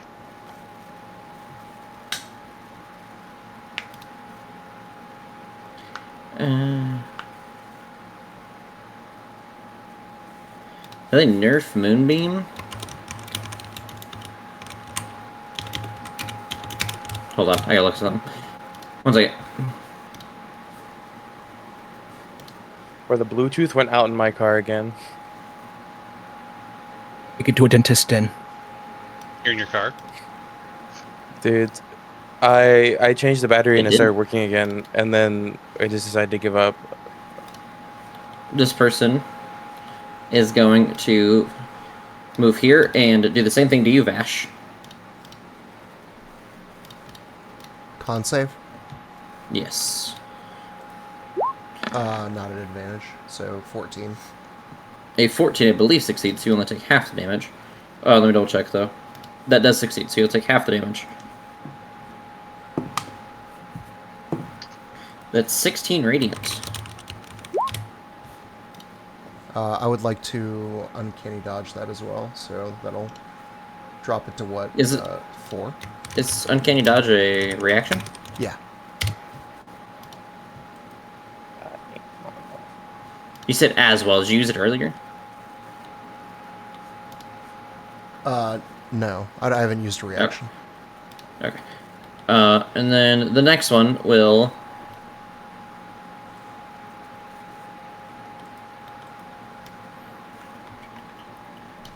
It's going to call down a Moonbeam on, I believe, Aiden.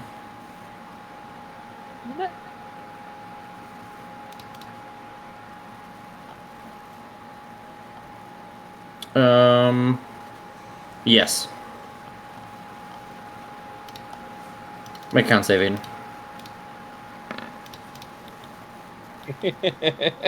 Correct, bitch. Yeah. 17 radiant. And then it's your turn.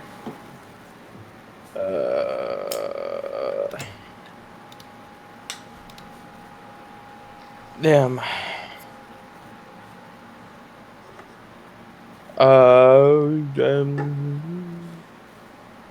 Do I want to create chaos? Would it be a lot of chaos, or would it be valuable? I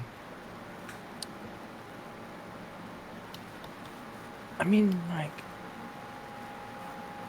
Oh, okay, nobody's next to each other. Okay. That is the other thing I wanted to do, but not anymore. Oh, fuck up. I can... Okay, no, this... I haven't double checked here, but I want to see what I can do with, like... That would probably be good. Oh, what is that? Not the ears, mischief, like right there. What is it, like right there? Yeah.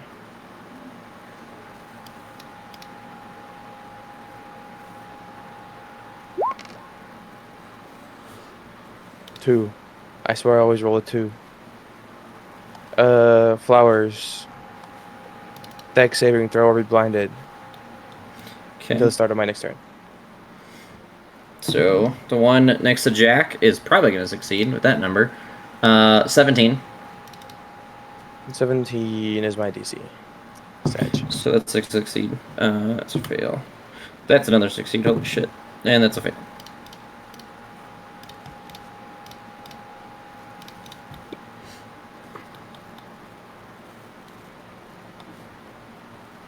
You said that was your turn? No, I'm going to Okay. move. Because there's obviously a beam that still is on top of me, right? Yeah, sure. 5, 10,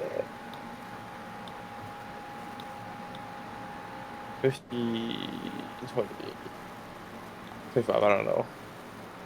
I don't want to get too close, but I don't want to be close to anything. I don't fucking know. I have a bonus action. I should give a bardic inspiration to I was going to say Vash, but it's Nash. Thank you. Maybe I could give it, yeah. Okay, anything else? No.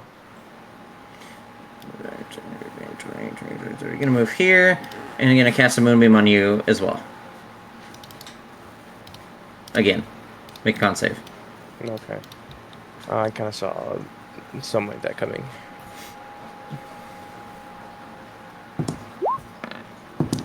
15? That will pass, so you take half of 5 radiant. Wow. Nash. All right, I'm going to one-handed swing at this one who's next to me. Okay.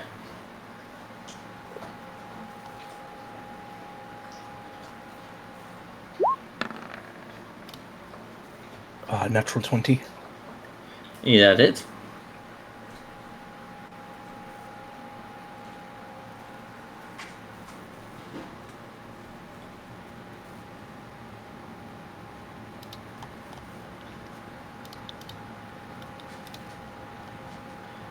I might have to revert that change for moonbeam. That's crazy weak.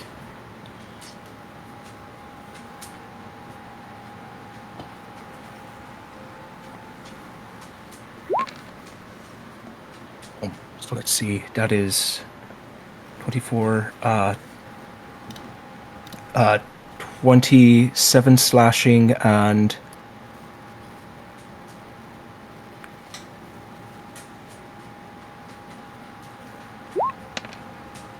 12 thunder.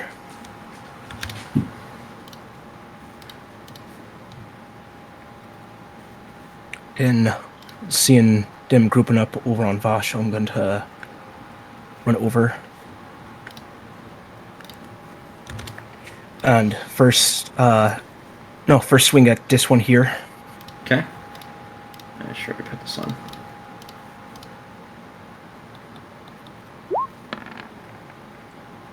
Uh, 17. That is it. Right. I forgot.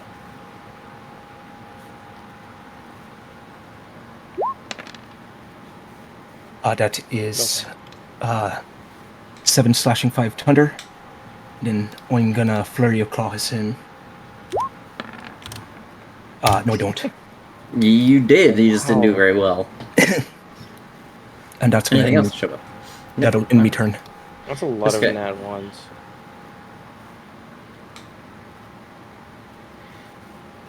This guy's gonna move here and call down a moonbeam on Aiden. Asshole. Hey, look, man, you have the giant AoE box. What do you want me to do? Die? Exactly. Yeah, that's what it was. 15. You succeed, so you take half of 17 radiant. Then this guy is blind. He's gonna move here, and he is going to attempt to whack Jack. No. This guy is blind. 5, 10, 15, 20. He's gonna move here, and then dash here, and in his turn, dash. Attack that guy. Okay.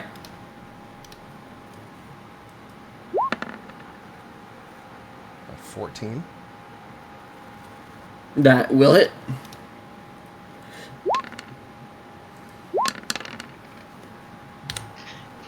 $21 piercing. That KOs him.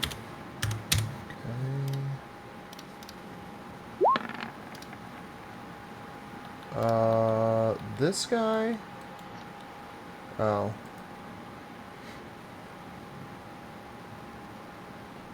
Alright, so then 5, 10, 15,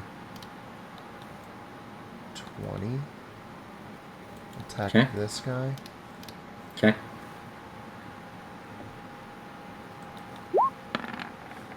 You do have advantage, by the way, because he's blind Oh, okay. Well, I'll do that again. for the time being. So 20 20 does hit. for 12 piercing. Okay.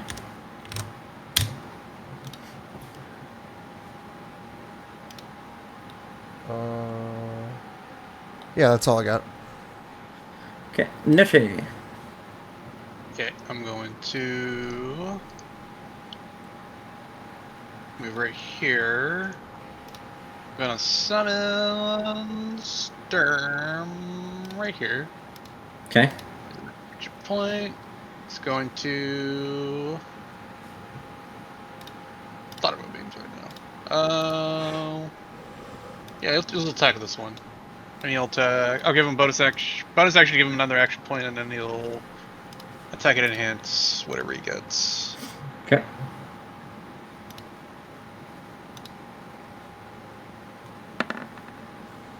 So first attack, 15 hits. 15, 25. So he'll They enhance both the hit. first one for 13, 11 slashing. Okay.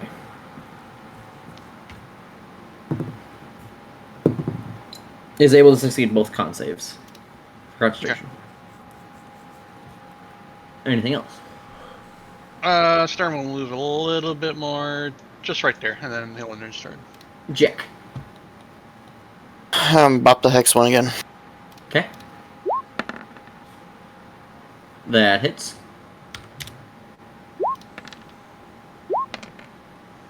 He is unconscious. Cute. I must not bop this dude, right? What happened? That just means blind. Yes, he's blind. Advantage.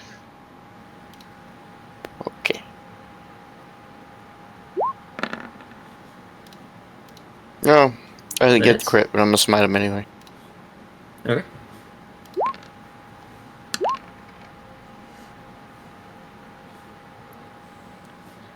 Alright. Anything else? No, and I'm gonna AFK his wife by this time. And then all three of them are going to cast move their moonbeams to you, Aiden. Okay, holy shit. So go ahead and make. We'll do it one at a time because obviously, if one like fucking Oh goes my- nuts, it might just yeah. down you, and they won't do it on you. So we'll do one. Do Yeah, one at a I mean- time. Okay, I have magic resistance, and I keep forgetting. So that does give me advantage on the Constitution saving throw, right? Yes, because this moonbeam is a spell. I'm gonna be honest. I might rework moonbeam. I'm either gonna just change it back to 2014 or make it a bonus action if it's gonna be end of turn. How many is that? Just do one at a time. So just one. Okay. We'll see how much damage it does each time because it could make a difference. So you- So it succeeds with 13 radiant. Because passing them all, you likely won't go down. 7. Yeah. Now do the next one. It would step like one closer to you. This one would actually probably get in melee range of you. You do succeed the second one, so you will take half of 5 radiant, That's 3. and then make the last one.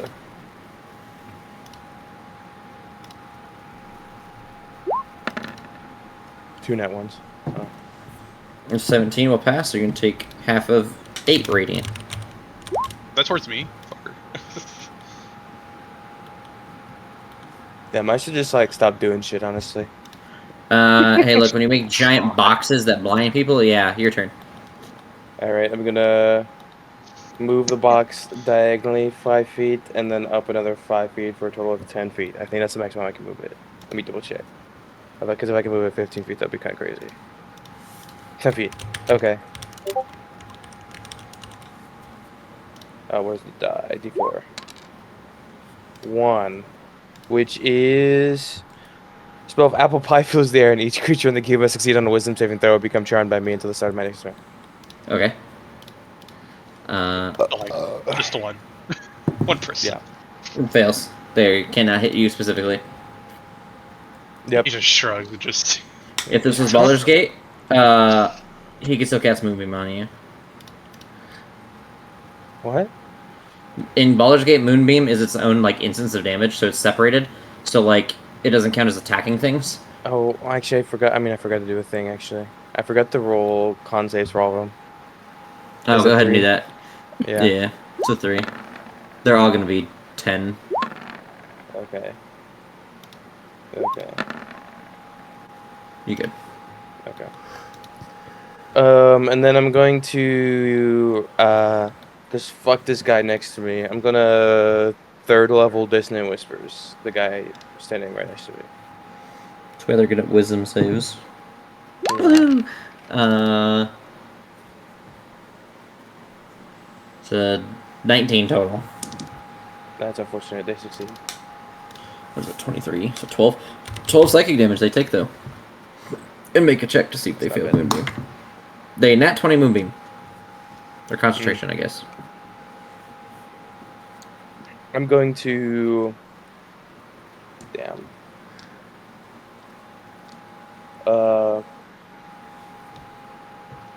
Hmm.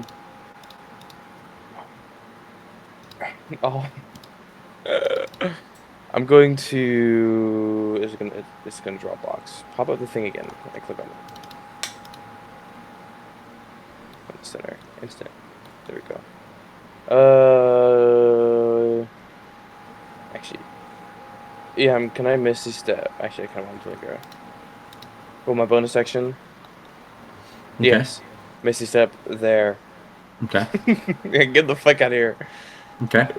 And then I'm gonna 5, 10, 15, 20, 25, 30, They Okay. just turn around. 35. Is it flat or is it like, or is it actually kind of like a hill, like how the map? It's flat.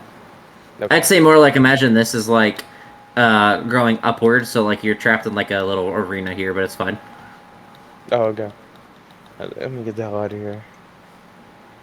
So let me write down the Misty Step. And that's your. Oh, you have an action, That I is guess. everything. Oh no, you did wisdom. No. Which is, yep, that's everything. Yep. So I need you to make another con save. 'Cause Moonbeam. They move their moonbeam over to you.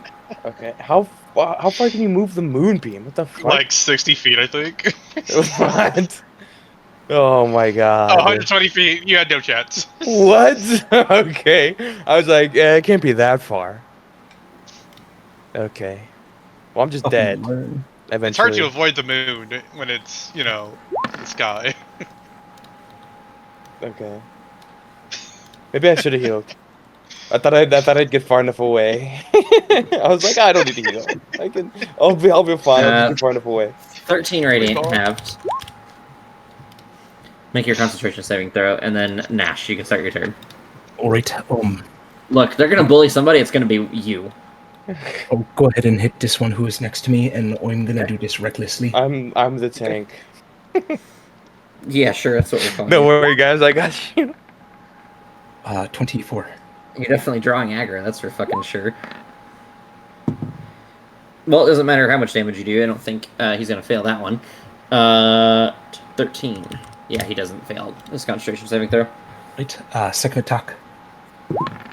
Oh, that's a higher number, or a high number 2, not a higher number. That is going to be 13 slashing for Thunder. That does not. No, that would be 11 slashing, sir. 11 slashing. Yes, math. Sorry. And he does not break concentration still. All right, and then He's I'll do never a mind. flurry of claws. Okay. What'd you say, Andrew? You're nerfing my square of chaos by targeting me. Uh-huh. That is 21 Yes, that does it. or 8 slashing. And he does not fail again. Barely this time, but he does not fail. And that is to end my turn.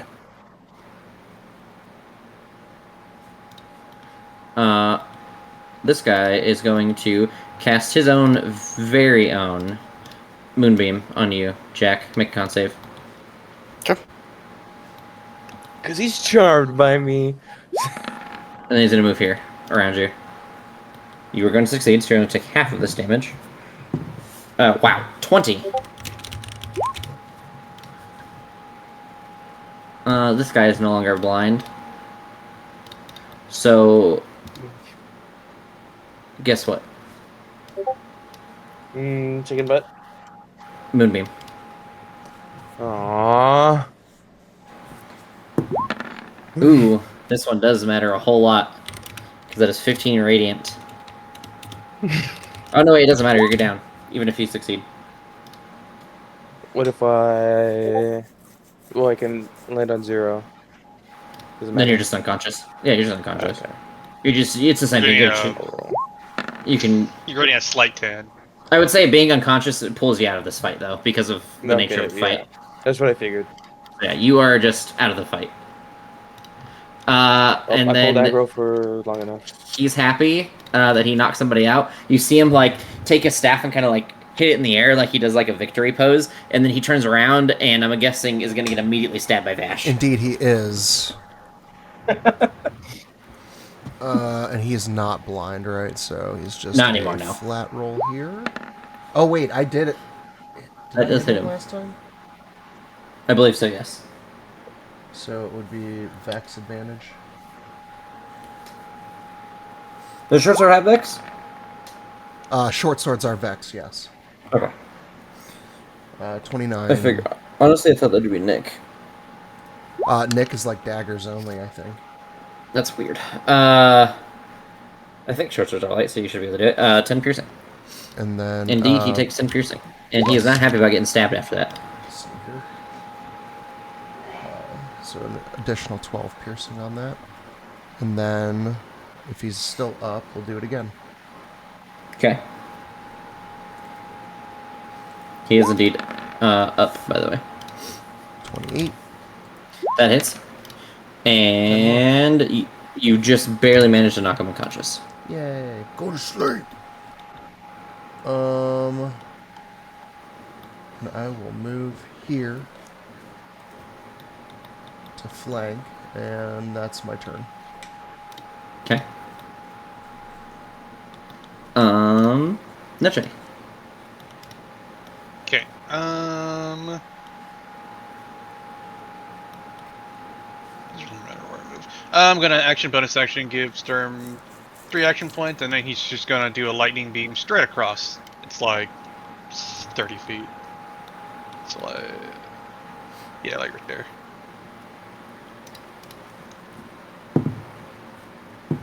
Neither of them are going to succeed. Okay. For 19 lightning. So that's just a 10. They need, that is 2 successes. Barely on both of them, actually, but they both succeed. Very focused druids. Yes. That's it for me. Honestly, they're just getting lucky with their rolls. Jack. Their con bonuses aren't like immensely high. Move hex and smack twice. Okay. That hits. 20. Sweet. That manages to knock him out.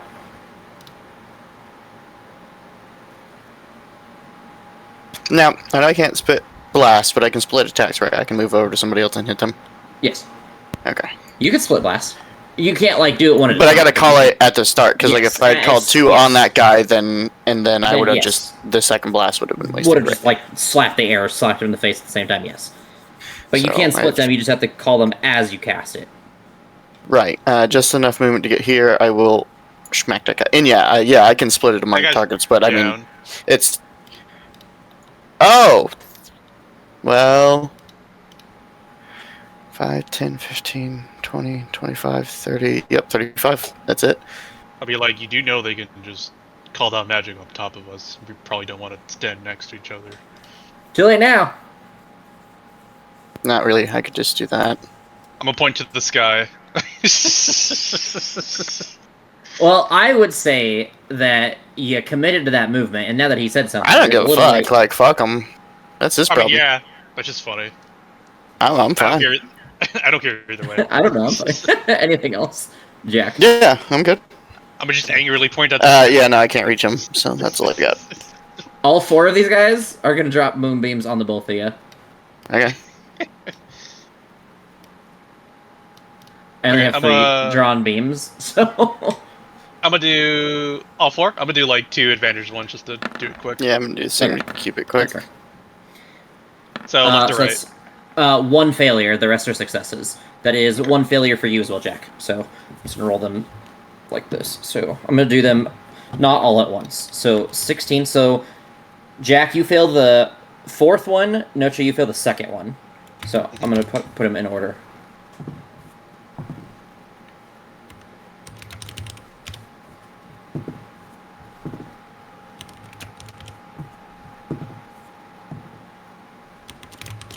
There you guys go. Okay, maybe you're right. Maybe I shouldn't have stood next to him. Nash, it's your turn. Alright, the one that's kitty corner to me, I'll swing recklessly on them. Okay.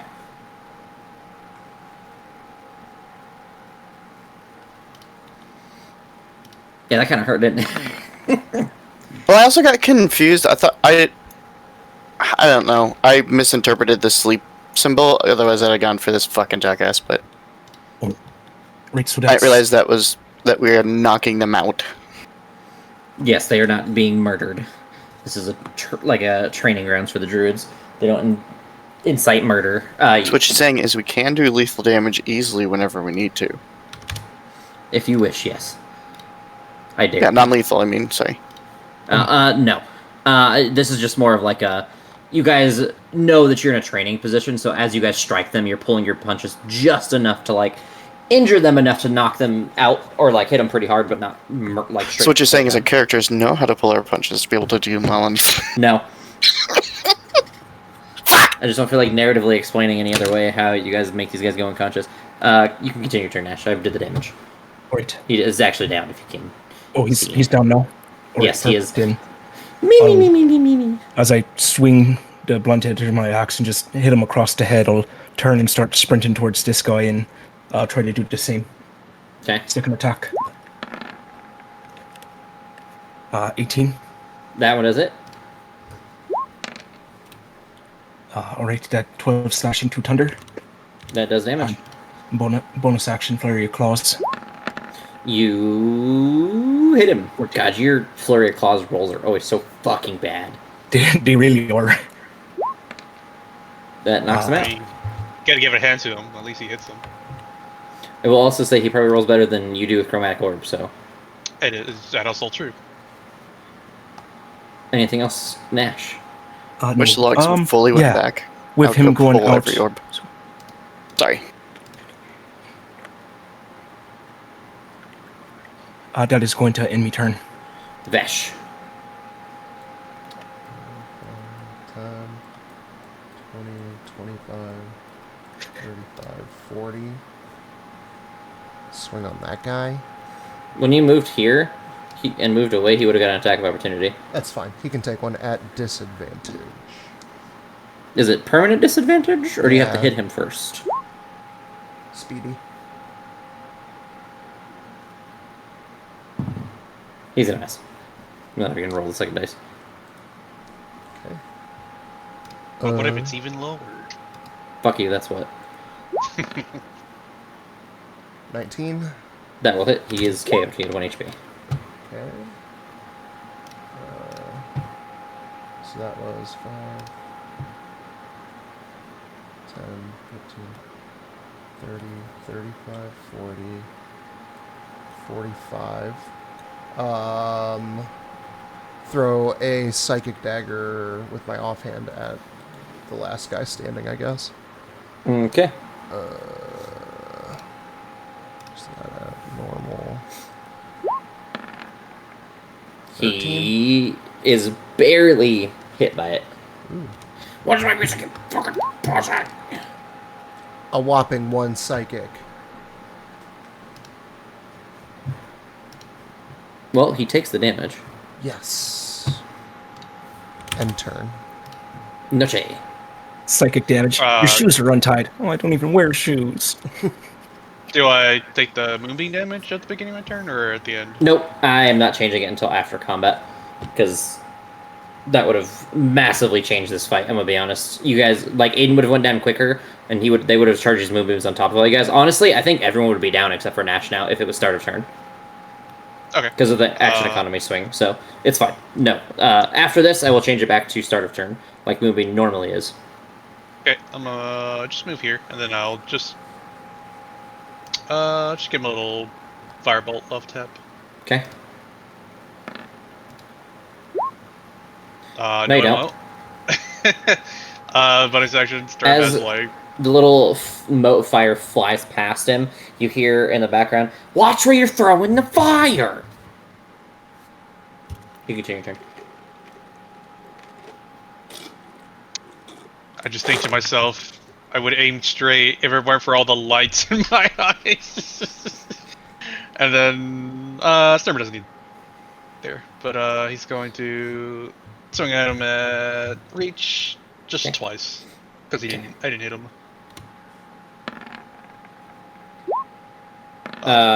Yes, and yes. Okay. This will be slashing.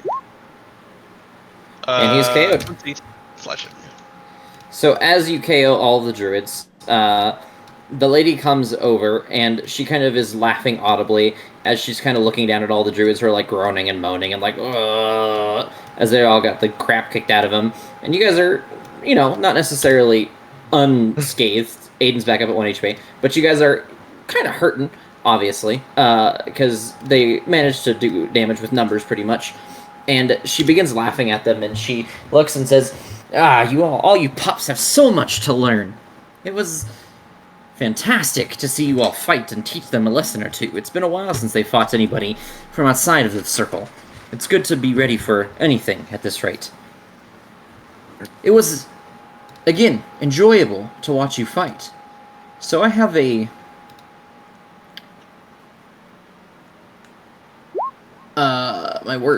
offer for you, or a challenge, one could call it."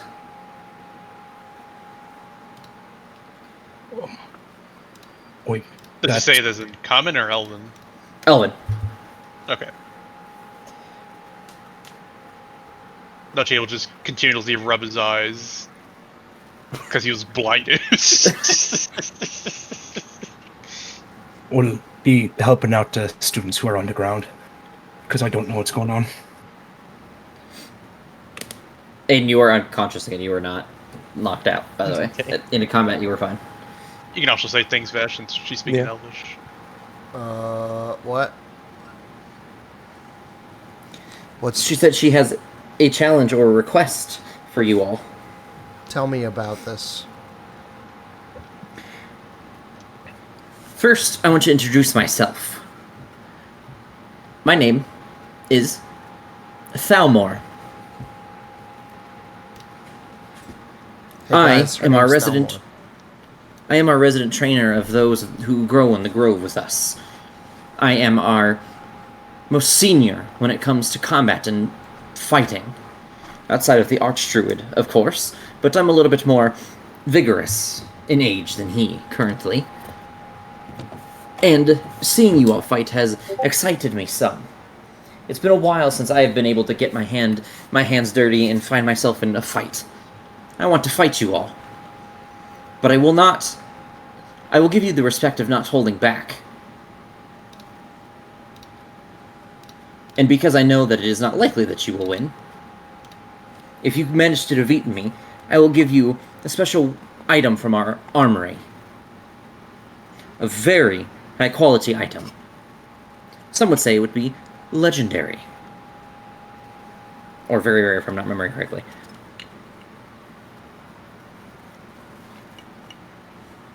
And while you guys mull that over, I need to go to the bathroom really bad and take some medicine back. As you guys discuss. Alright, we panzer and then take the stuff for ourselves. Wait, so the answer is yes? I mean, they're druids. I don't know if she'll care. We, do you think that she'll give us some time to allow us to recover a bit? Give us an hour, get a breather, and get prepared for another round? I mean, yeah, we'd probably get, hopefully, a long rest. That A long would rest. make. Not one fighter. We'll probably get a short rest. It's still like what, 2 in the afternoon. I don't know. We might get one of those. Just you fully rested.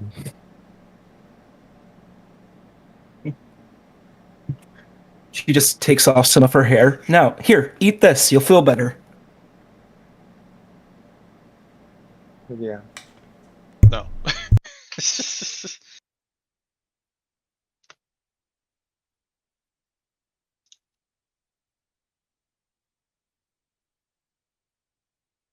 How is everyone's HP right now? Other than Aiden's, who's at 1.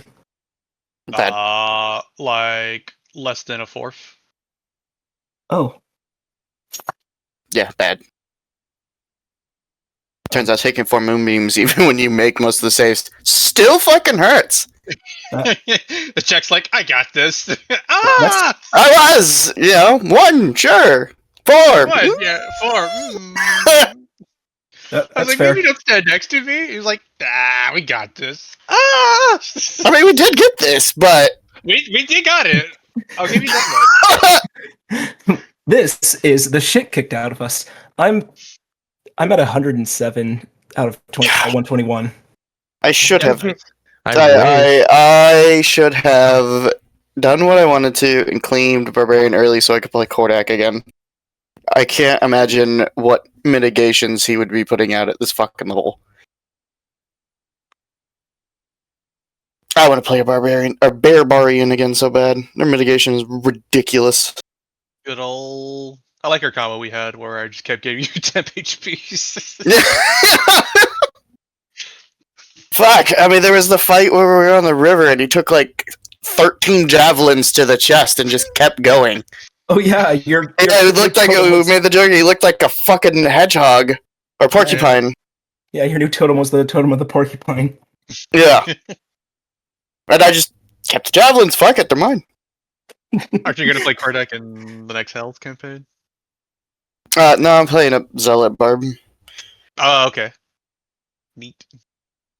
But I don't know. I might switch it to Barbarian because Barbarian's just broken. Yeah. But Johnny also has voiced many times that he doesn't like it, so he might force me to go to 2024. And in 2024, you have to pick like 2 or 3 of them. You're not resistant to literally everything. So. Fire, because hell. Yeah, right. Ice, Probably I fire like and the poison game. would be the 2 I'd go for. That's like most of the damage we encountered the first time in Hell. Yeah. I mean, right now I'm resisted to fire, poison, and cold. I ain't resistant to shit. I just have a bonkers AC. You're Maybe resistant to slashing damage. Oh yeah. Oh my god! Please remember that. Oh yeah. Oh yeah. That's right. Give me like 7 levels and I'll be resistant to lightning. Shocker. Give me 7 levels and I will be a fully ranged warlock and never step into melee ever again. I just splash. Give me 7 levels and I'll just be a werewolf. Nice. Yee! Congratulations on your transition.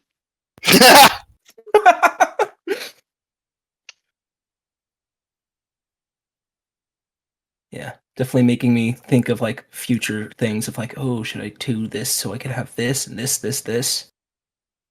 But I also can jump better. Get a wolf cut. Yeah, I mean, once I can no longer abuse AC, Jack won't be able to stay at melee for very long. That's fine. Eldritch Blast goes burr. Yeah, once I I get the, fucked up whether I'm in melee or not. That's fair. We can cast I'm just die. getting targeted. Yeah. Maybe I should stop doing things. It just become Johnny's ultimate nightmare of being a hyper tanky ranged character. Yeah, I think what I should do is I should cast Vicious Mockery for the first like 2 turns, and then have the enemy start focusing other people, and then I'll do things. Yeah, maybe don't always open with your biggest ticket. Once I get the feed, I can start dumping a lot of HP into myself. At least be a punching bag of sorts. I got a ton of photos. I have a bunch of sick ass photos. Nice. Nice. Did you get a photo of your speaking ticket? I'm back. Damn. Get fucked, nerd. What'd she do like that? Damn. Sorry.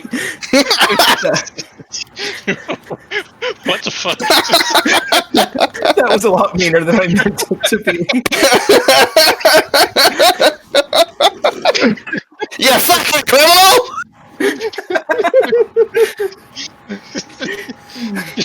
Man, that was the Fuck me, fastest joke I dog. made all night. Speaking of fast. Oh, Oh, fuck.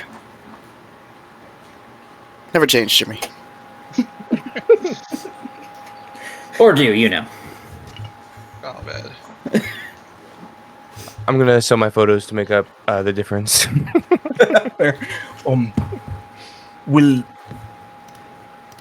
Will she give us some time to rest and recover before we fight?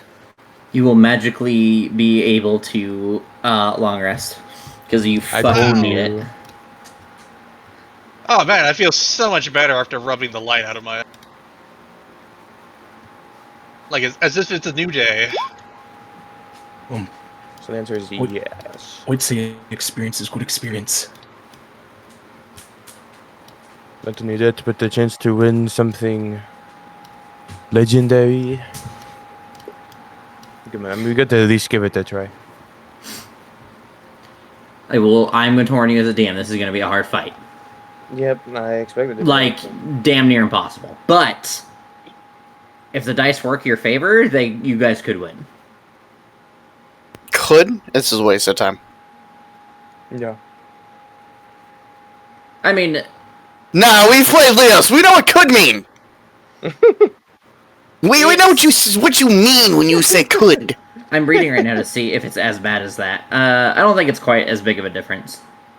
I don't think. So let's fight a Leos boss. Let's just fight Eric since he's always so gassed up, little bitch. Come on, bring him Bro, out. Eric would fucking Dude. delete us by round 2. I got Literally, this. could is not even like a statement. It's like I'd have to roll like nat ones the entire time. He gets I a plus believe in 13 to his attack rolls. I was just like, so you yeah, guys I know. Heart of the team. Let's do this. Dude, I'd be so willing to fight like anybody with Eric. Any party. Definitely that one. I'll throw some hands. I mean, the only one at this point that could realistically even stand up to you is Jordan. Yeah. Tulsa could. Could lock him With down. enough CC. Yeah. That'll be the only way I had any chance, though. Do you think Eric and Finn would get along? No. Good. Good. Okay. I think it's gonna be. You would not be allowed to steal anymore. Finn and Jordan would get along really well. So Too nice. they could join hands with each other. Yeah. Mostly because Jordan has played like standard barbarian, get drunk and hit shit, which is kind of what Finn does. Oh wait. Yeah, screw this one. And then okay, so I'm gonna use that one, but I'm gonna use this one's token. So you see as she begins to like shapeshift and change into the form of a different looking creature than I had explained earlier. As I place the token, and it takes 5 years to load, and doesn't load. Love that. Would we take time to spread out and prepare ourselves? Sure, she'll stand there and watch you guys. Oh my god, dude. This would be so annoying. Okay. Fair. Oh my goodness. Okay, No, I had to fair. close my shit. Not fair. I mean, honestly, though, my vicious mockery does go crazy. So Well, wait, does she like long rest us or something? Yes. there we get long rest. Magic long rest. You killed it. You did Yeah, kill it, no. Andrew. You guys go ahead and roll I initiative just while know my I'm friends really well. trying to fix my stuff. Look, if I'm gonna beat the shit out of you guys, I'm gonna at least give you Could guys a you- chance. Did I just Okay. delete you when I did that? I was about to say, could you please delete it before we were rolling Oh, shit, okay. but- My shit wasn't there, so I'm just being weird. I rolled the exact same initiative. Let's go. So what you're saying is I shouldn't have let you roll. Oh, Might damn, as well Ash. not have. What the Jack, fuck? you want to switch spots in the initiative? Oh my god. Yeah, sure, that's fine.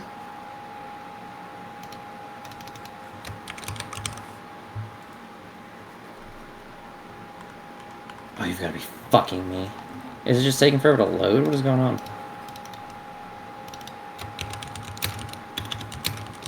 I'm having a roll 20 problem, guys.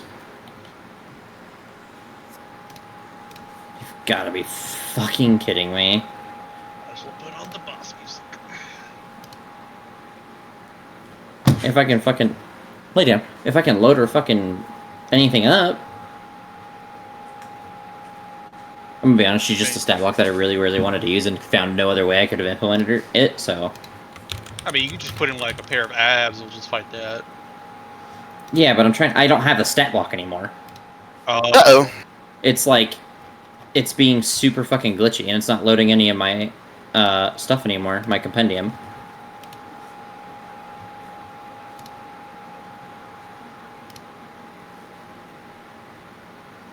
God, I hate when Roll20 does this. It happens way too fucking often. Yeah, while you do that, I'm gonna put some stuff away.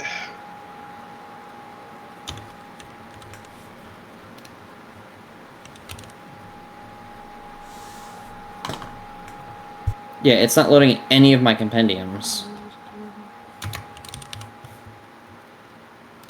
Oh my god. Quick, while she's looking at her stat sheet, gangbang. I did not mean it in that type of way. Whoa, whoa! I regret things I have said.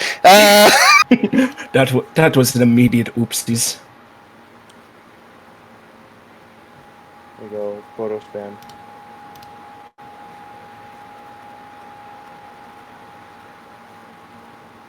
As soon as they all send. What is that one? The fuck?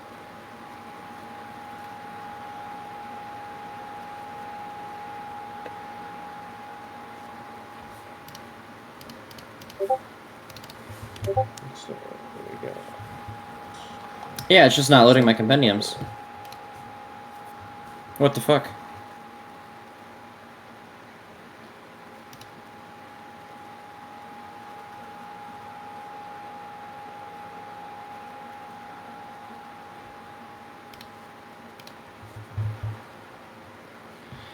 God, I hate when it does this. What the fuck?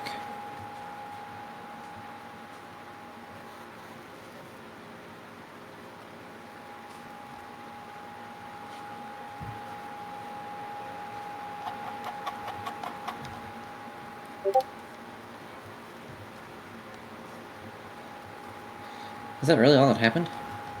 It'd be really fucking stupid.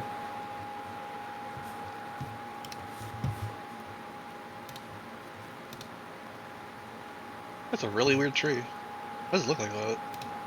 Did you put a filter over it? It looks kind of weird. I mean, technically they all have filters. The one that's all fucking twisted and looks like an archway. Yeah. It's pretty cool. I Yeah. like it. I think it's very, a lot of red is added. Let me look at the settings that I had. I like how windy the picture that like looks windy is. Yes, description. The one with the tree in like the middle, I like how windy with like the fog in the background. Yeah, Not the one that's like the one that's like thin. that's the bitch. Yeah. Yeah, it's. I really like. It was really foggy, but I kind of like the look of the fog. I thought it looked kind of just added Okay. to the photo. This is crazy.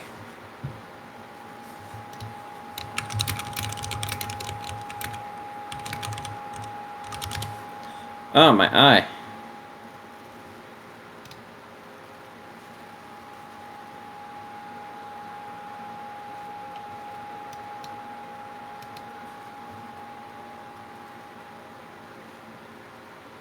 I mean, okay, what is mostly applied to that tree to make it look different is like, it's just like a texture like filter, and like it's colored different.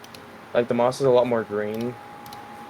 Yeah, it's just like made to make a lot of the reds or like reddish colors pop more, making red more red.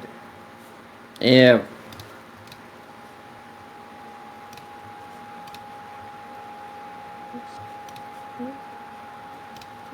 Oh my god. Hold on. It's making me relog in fucking everything I own.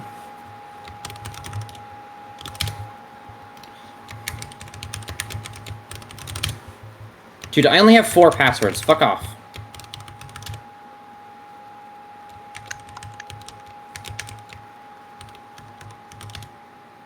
Dude, there's no way that's not the right password.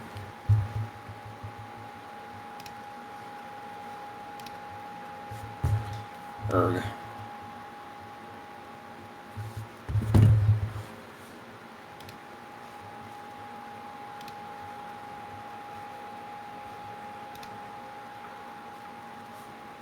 Why, Roll20? Why?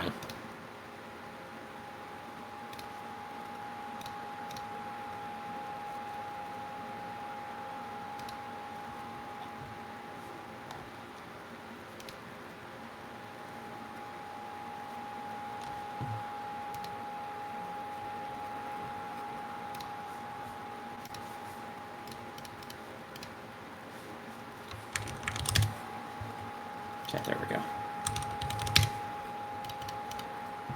I'm getting there, guys. I think. We're gonna find out at least.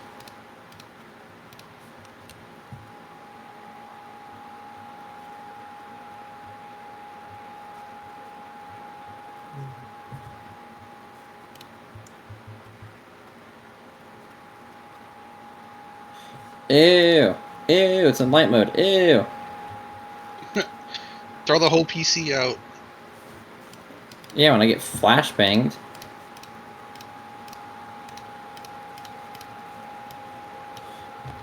Okay.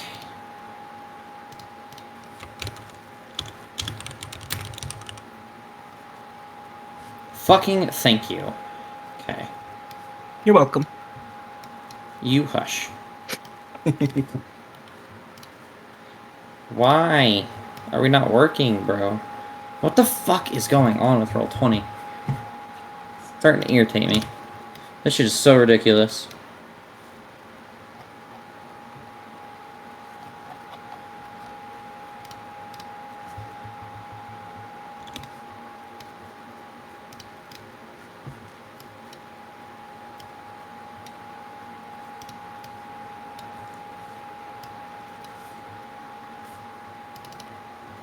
Thank you. Fuck, that's not the one I want, though. This one. It's a pussy cat. You fat fucking nerd.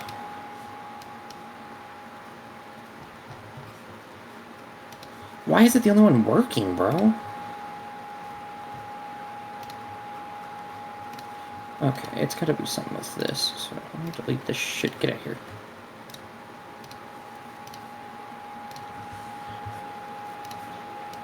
Okay, that one fucking worked. Now can I get this one to fucking work?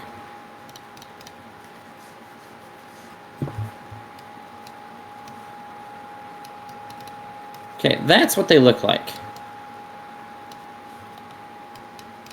Turns into this, like, large, wolf-like creature. Still buff, still female. Smiles, and rolls initiative. And finally.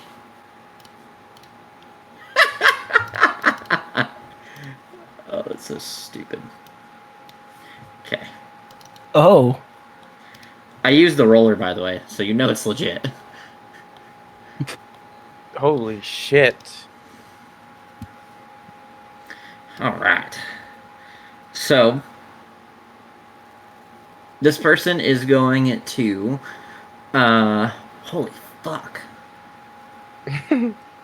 It's Are you sure we have a chance? yes, and just again, not likely. I'm just You're gonna see her kind of like lift her legs, and she's gonna kind of fly over to you, Nash, and she's gonna land on the Fly? ground. Yes, and then she's gonna take her arms and begin to like start swinging them at you with like this kind of like wild and primal, but also like very controlled like swings of, and you see like this radiant energy kind of just hovering off of her hands, and she kind of attempts to rip and tear into you. And she makes 2 attacks against you. Alright. 25. That hits. I'm just going to say yes on that one. Alright. That is 15 slashing and 9 radiant. Alright. For the first one. That's 11 slashing and 6 radiant on the second one. And then you're going to see her kind of look over to you, Jack, and you're going to see her kind of like roar in your direction. And as it happens, you see this like creature made